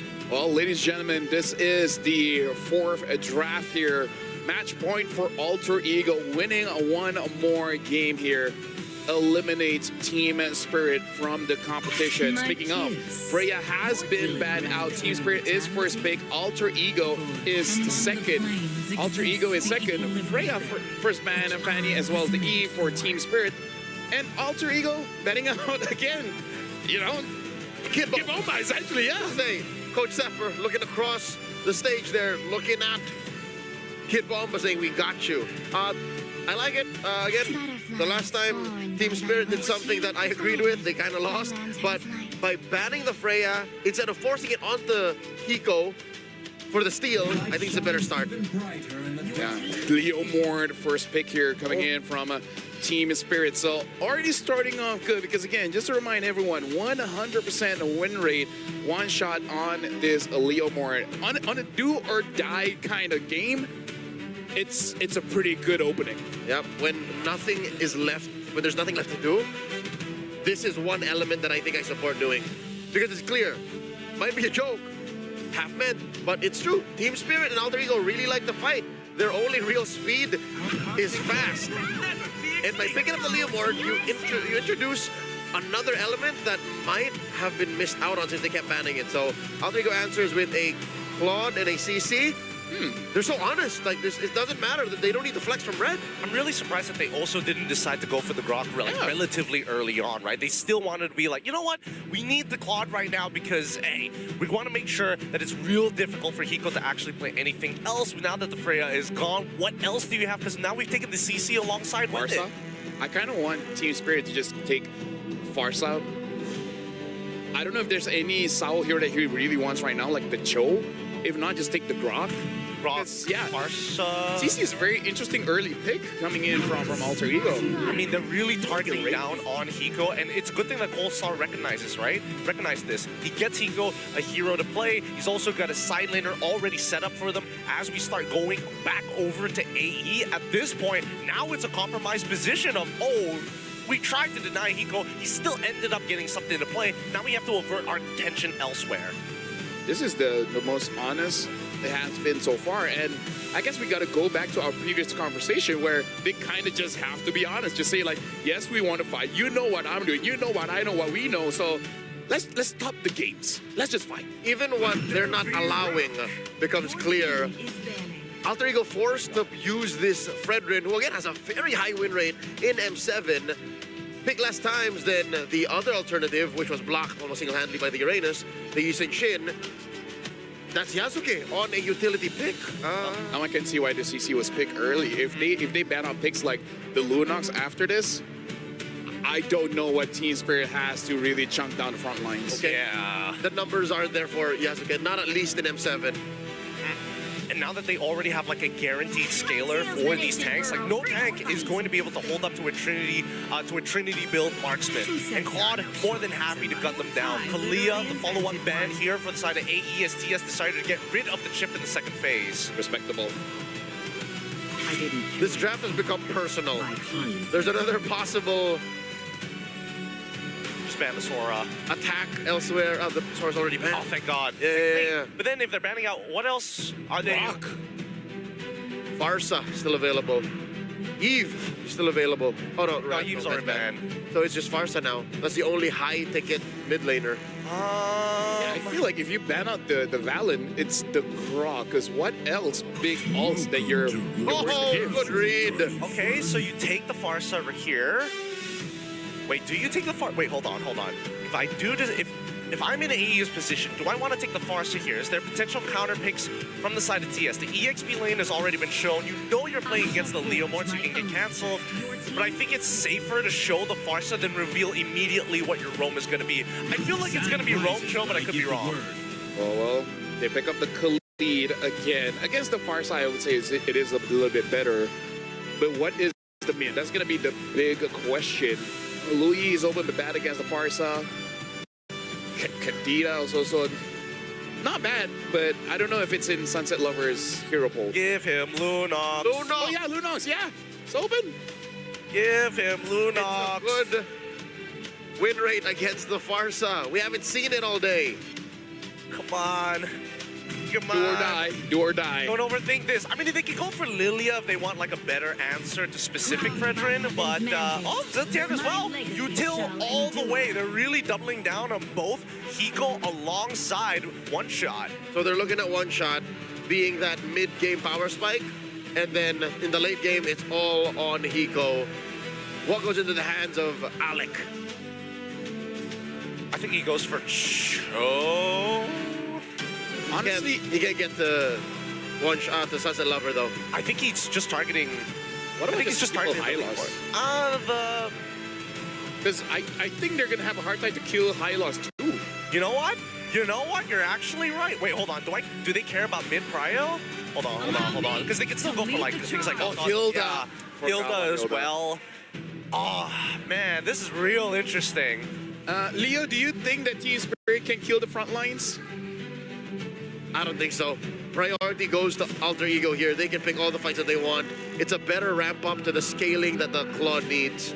I agree, but I also need to see the laning phase, because if somebody makes a mistake in the laning phase, that completely compromises what AE wants to do. Yeah, I'm just worried because AE is actually not that good. They've only been lucky so far, so we gotta see, because I think they just, coins in their favor when it comes to the first 3 games. The early game is good. But now we got to throw it over to the casters just to see how's the early game looking like. And finally, Team Spirit win an early game. Thank you so much to our panelists. And we are going to find out whether or not things are going to go well in as early as the laning phase, which I believe will be one of the main questions in the early game. Welcome to potentially the last game of this series. But before anything, I feel like one of my biggest questions would be, how are we feeling about Kid Bomba being on a Uranus once again? I mean, it's definitely a good spot for him. It does lack the crowd control we like to see in him, but still, it's an amazing pick. He uses this hero just like some of the other best who have been able to use it. He's able to get to the back line. He's able to disrupt. His target is going to be Hijume. His target is going to be Arfi. But after that, it does become a little bit hard. But look at the damage already onto Sawo in the mid side. This is extremely a battle for who controls mid. Both teams with tanky junglers. Obviously, one shot's a little bit more aggressive, but even then, a Fredrin can pack a punch in the early game. I don't think we've gotten to see the Fredrin Leomord matchup just yet. The other day, instead of the Fredrin, the Akai was pulled out to beat the Leomord. So I'm excited to see how this works out. But both teams, mids, lots of range, quick moving roamers, tanky junglers. I mean, all over the map. It's a very interesting matchup back and forth. And so far, I'm really liking how Alter Ego are dealing with this. They know how a Zetian could really pressure the mid lane and take over in terms of mid prio. So we see how Alec, even just taking out the passive, they're putting in so much work just to make it happen, but still doesn't stop Team Spirit from managing it pretty well nonetheless. But you're on the EXP lane though. Oh, good snatch away by Yazuke there. Takes away the XP crab from Kid Bomba. But in the mid lane, Hijume is getting chunked. Yeah. Actually, even the gold lane, I think, is pretty much Alter Ego favoring so far. Oh, okay. Great poke. Yeah, but now with Turtle up, no Feathered Airstrike to help out. Alter Ego are going to need all hands on deck if they want to try to fight for it. And with a Leomord and a Fredrin, I feel like both teams are going to want to try to fight for this. Yeah. Slowly positioning themselves here. Kid Bomba, even though he's been half HP for a while now, he's immediately able to get it back. That's the Phantom Steed already, though. Yep, they want to go in onto Alec now. The all-in onto it. They have enough damage now with Bomba as well. Flickering over on Alec. That's a bit of a miss for sure, man. They're going to be all-inning onto it. Blazing Duet, the Feather Airstrike to take first blood away. So much AoE, Trex, and that's a turtle. Over to Alter Ego. Sunset Lover wasn't even level 4 during that fight. Yeah, I think Kid Bomba came in a little bit too early, a little too aggressive. Yes, he's great on the Uranus, but you're not quite there yet. I think they just hit level 4 and he had already used the Consecration, so using the Flicker after that, it's kind of a whiff, right? Because now you're stuck in bad territory, and Hijume gets that for the airstrike just in time. Yeah, and who would have known that Arfi would be there? Alec? I'm not a fan of it, even if they get the kill. But the thing is, it might have been a trade. Oh my goodness.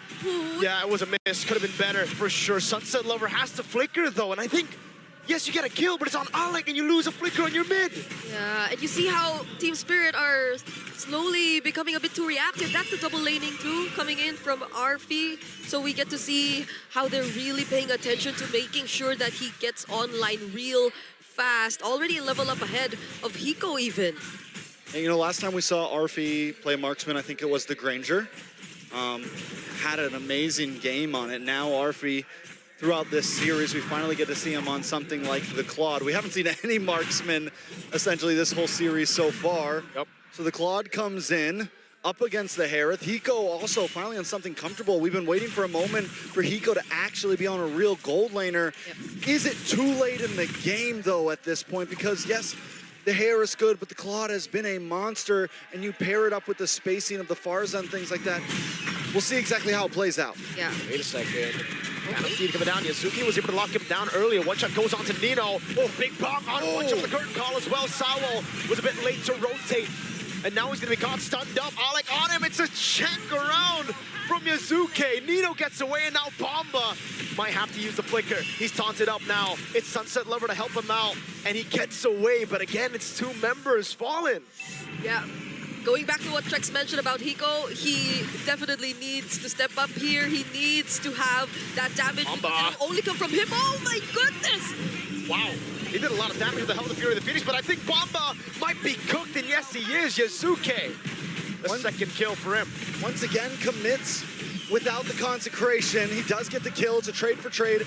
But at that point, with the turtle going in the hands of Alter Ego, still feels like a win for them. And Kid Bomba's the one who really... Oh my lord! Nukes on Sunset Lover. That's where you see it. The lack of damage from Team Spirit.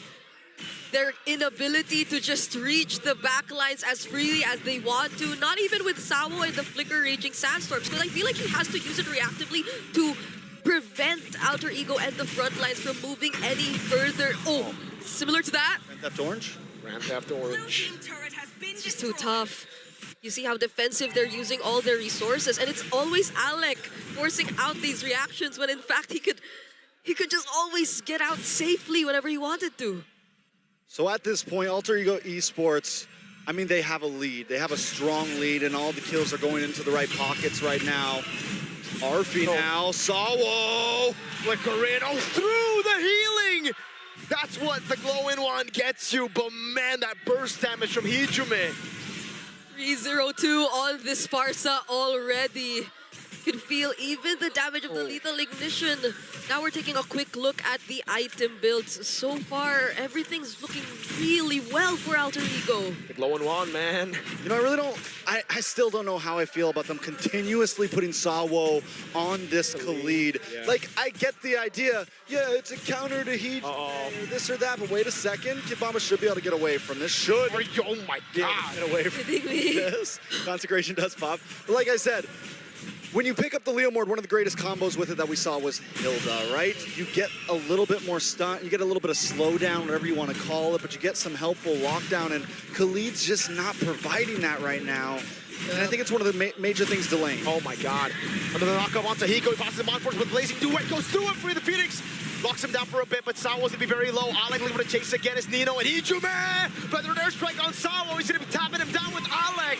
And that's the kill over. A big bomb causes an orange buff and a steal. Alec taken very low. He gets the shielding with skill 1 and he walks away. RB with a walk up there. Now it's Bomba on him. Arfi, can he escape? He has the fighter emblem. Yeah. Still will be okay. And was that the second time we see the feathered airstrike just tearing through the quick sand guard of Sawo, who once again is not on a good stat line. It's 0-3. Ooh, Sunset, man.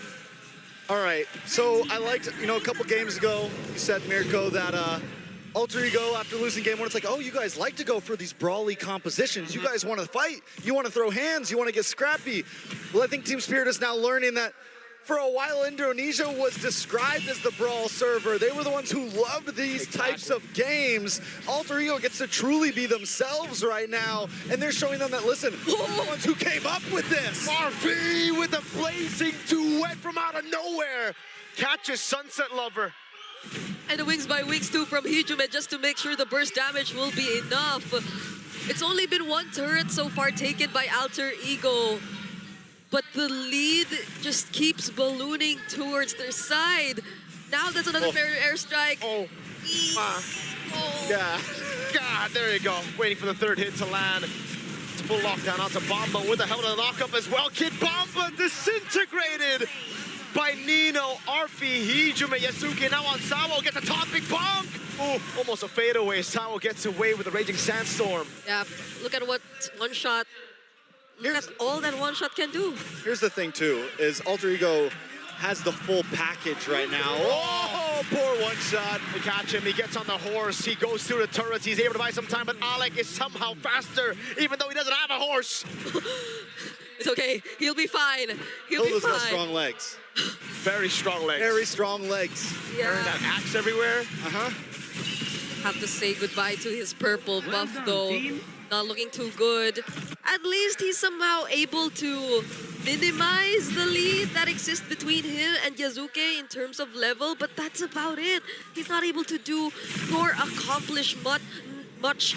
Not when Hiko is trying to play from behind, not when Hiko's still waiting for the right items to come in and for him to hit his power spikes. Here's what I was going to say earlier is, either way, I just feel like Alter Ego, they have the full damage package here, right?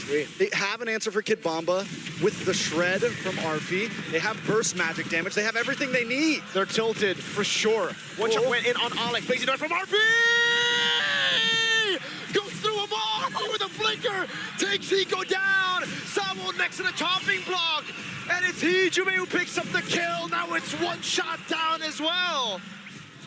Such a big difference. Team Spirit, we can't even see them fight back. There are no ways for them to fight back. It's not an exchange of blows between these two so far. It's all Alter Ego. Another flicker to forced out of Sunset Lover. Alter Ego Esports, it's 9K gold lead right now. And only 2 kills for Team Spirit. Is this a wrap at this point? I'm trying to think of the ways for Team Spirit, right? I'm looking at the items. Sunset Lover All he has is 2 items. It's a 1.8, 1.4K lead over to Hijume. It's a problem right now, you know? Alter Ego Esports, I think as long as they don't make any huge Alter Ego mistakes, they will be okay. Oh my, yes, that oh my god is valid. It's tough. Team Spirit, we heard them. Even in interviews, they've been saying time and time again, best non-C team. They're done with that title. They want more than that, but... Oh, RP with the Blaze Eater. Again, into the back he goes, but he has the PMI to get back to safety. Non-stop artillery, not just from the Farsa, but even from the man who's there. Big bomb coming down by both Alec and Yuzuke. They crack open the base turret in the mid lane, and now it's Hiko walking over the Chrono Dash. Lord of the bottom lane, getting rid of the base turret. Yep. Alter Ego might just put an end to their dreams right here. And it's looking pretty over right now. Yuzuki with a taunt onto 2. He's able to go for the block! Yuzuki takes Hiko out of the game! This might just be it. RP with the blazing duet! Takes Bomba, 1 shot, and now it's Talo! Walking into the ring, he's Sandstorm, he's shutting him down! From masks to myth! Alter Ego slay the dragon! And now they step into the shadow of the final boss. TLPH are waiting. The second place Indonesian finalists are letting the Indonesian fans know to put their faith in them now. A beautiful finish to move forward in the lower bracket. Team Spirit only being able to take 1 singular game off them. What a finish. The Alter champs are roaring right now. But it's not just the Alter champs. Indonesia's last hope. Alter Ego standing strong. Time and time, adjustment after adjustment, we were talking about who could be the ones to really evolve in this series after all that they've been through. And we've seen a lack of that from Team Spirit and a lot from Alter Ego in order for them to take this win. It's GG. It's unfortunate for sure for Team Spirit, but they did the best they could. They fought all the way to the end. They thought they had the read with the Freya picks, the denies, but RP, the Esmeralda in game 1, all of these small little solutions, and towards the end, it was just the better adaptations from Alter Ego. It looked like Team Spirit were lost, where Alter Ego, as the series went on, kept on getting better. I mean, for the first time, I do feel like in a lot of these games, it wasn't just gameplay. AE had some amazing drafts there, right? Even towards the end, they finally found the key to pull it off, and were able to do it. It's just sad that it feels a bit too uncharacteristic of Team Spirit, and that they had to end the series this way, but nonetheless, it just goes to show how Alter Ego have shown massive improvements, have been so lucky once again. Let's throw it down to the hosts who have Alter Ego with them. Constantly challenged by mightier contenders, the Bastions of EECA embarked on a journey to let the world see them. Shorter it may have been compared to their previous stints, this run proves that they can also be the fearless dragons. Thank you so much, Team Spirit, for your valiant effort and your time here at M7. And now, Indonesia's last hope, Alter Ego Esports!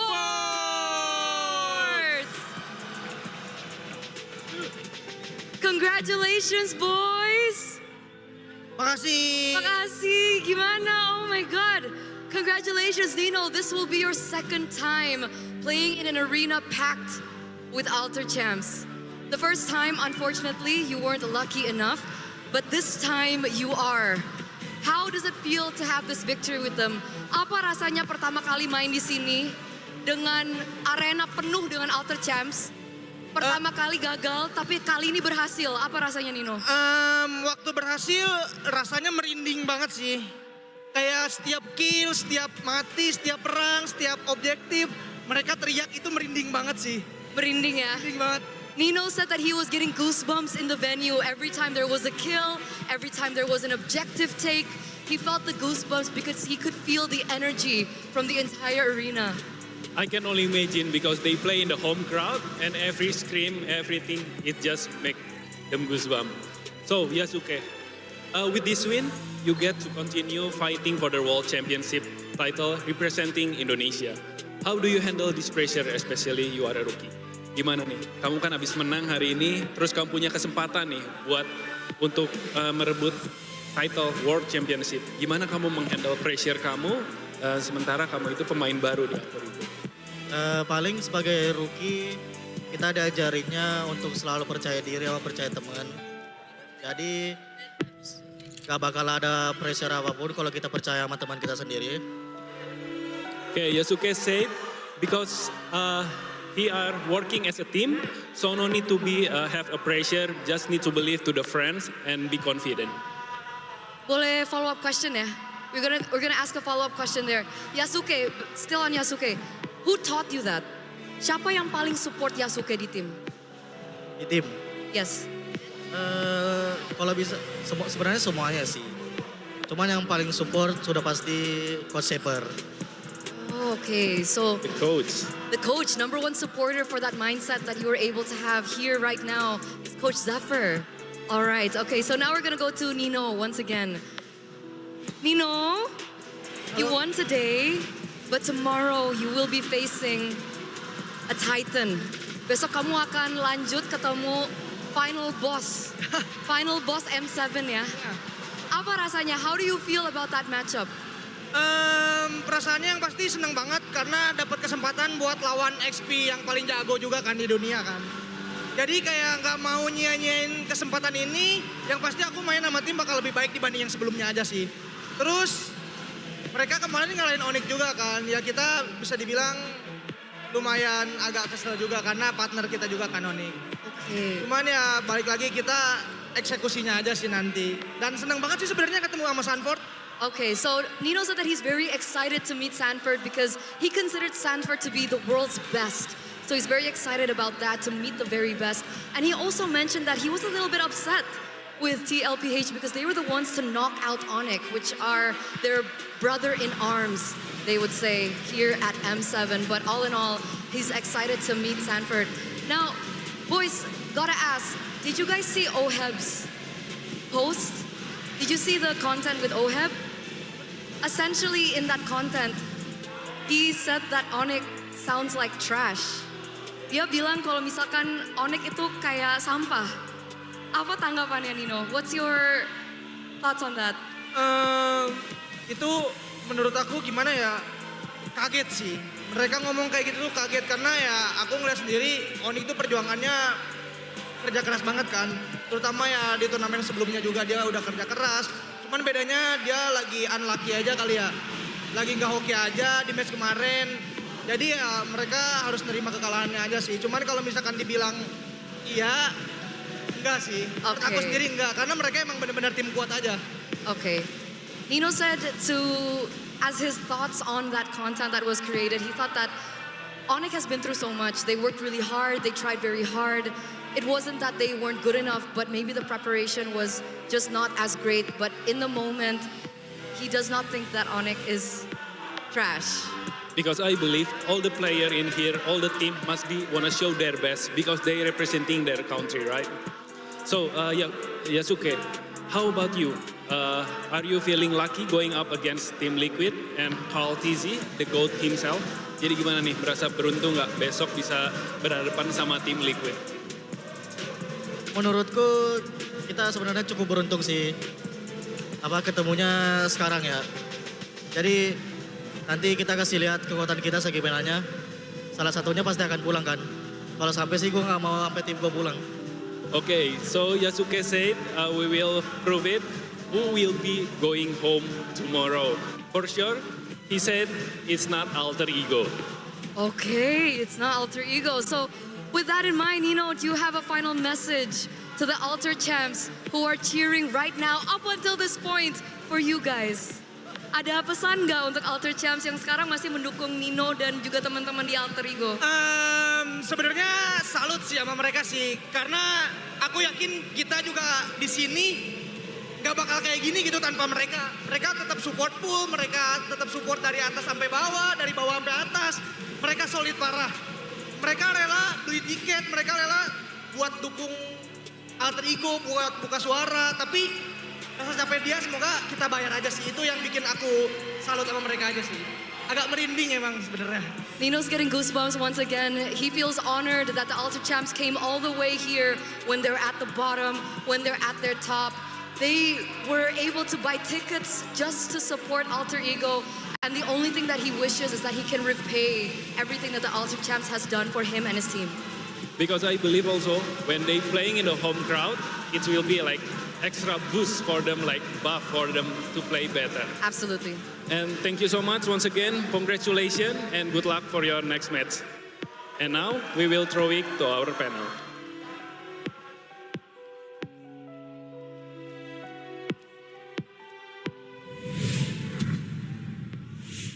Thank you very much to our hosts. And if anything that we can say about the Alter Champs is that they're incredibly loyal. Quite a lot of them waiting for years and years and years. And now I would say they're rewarded because Alter Ego is looking so-so. Especially because they're going to go up against Team Liquid. Now that's going to be kind of scary, no, Leo? They are excellently average. Excellently average. But for their upcoming game, hopefully they'll have enough luck to get through or get by. It's going to be a really tough call because, again, a lot of convincing moves coming in from AE. And I think that, honestly, with all the fans and the support that they have, they deserve this. It's great to see from even major regions, other teams, rather than just champions being here today, that the rest of the region, or maybe even some of the other teams within the league, have what it takes to maybe make it to a grand finals at an international. Well, right now, the real question is, who is the MVP? So let's check that out now by our official gaming phone, Realme. The MVP is going over to RP 4-0-8 on this Claude. But let's be real, everyone from Alter Ego, they were just perfect, man. From roll to roll, they embraced the aggression that they exemplified. This Claude was coming in blazing the wedding people like he had a full set of items. But I guess that was when he just as soon acquired the Swift Trinity.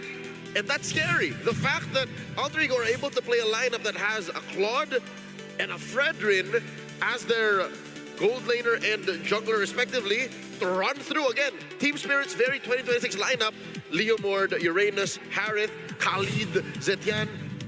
Alter Ego also respected the fact that, hey, this is no holds barred, I'll let you do whatever you want, yet they still won out. Yeah, they still won out, and I think the more impressive thing is just look at the way that these fights end up turning out, right? Yasuke is going to be a hard anchor for a majority of these fights, and he gets ridiculously low, clutching out moments he probably shouldn't have to buy that extra 1 second for the rest of the team to walk by. It's like a wind turbine, except in this position, Yasuke is the one holding down the little turbine. Arfi is the one who makes it spin. I gotta say, I kind of feel like for a lot of MLBB players, they have a love-hate relationship with that Fredrin, because you hate going up against him, but you can't deny when he gets the taunt, Farsa ults, Fredrin's very cool. I think I agree with you. And for all of those who want to play Fredrin tonight, given that Yasuke put on a very inspiring and motivating performance, although he got lucky, just to clear that out. This doesn't work as well as you think in your average games every day, all right? The reason why it works here is because the rest of Alter Ego are so game to join in. After the taunt, after the... Wow, I didn't notice that was an actual interaction. That was a real moment. I mean, like, here's the thing, Leo, I really feel like you got to open up a fan base for Nino in the Philippines, because I got to say, man, out of all the charismatic players, he's easily top 3. All right, I don't think it would be a conflict of interest to open up Nino Natic's PA. I think I have to consult with my avatar, my client, and then we'll get it done. It's got to be done. I think these actually both VXP leaders are very charismatic. Like I feel like if it were for, you know, the tournament, they will be good friends. Same energy, honestly. They're radiating. I think despite this series and this whole experience have turned these kindred souls into competitors, into rivals, but eventually after the end of the day, they're just two really good athletes, and sadly, this is the nature of competition. One of them has to fall. GG well played once again, the team spirit. I'm a big fan. It's no secret that we've been following these gentlemen for years now, but talking about years, Alter Ego has been hoping for this moment for years. Yeah, they've been patient. They're really trying to get that King Crab. Still have not gotten it from Codelwin. Yeah, I mean, it was prophesized, right? I mean, literally in their logo, they have the living tribunal looking down at them and saying, you know what? For all creation, one of these days, you'll make it. I get that reference. It's been, what, almost 5 years that Nino has been waiting for this. He got picked up after M2 in the first quarter of 2021 after AE's stellar performance there going the distance. They picked up this young XP laner, a promising individual, and now he's leading the charge here. Again, we've already broken down specifically in detail how AE would play, but I think we should just enjoy this moment. We've locked in our top 4. We have.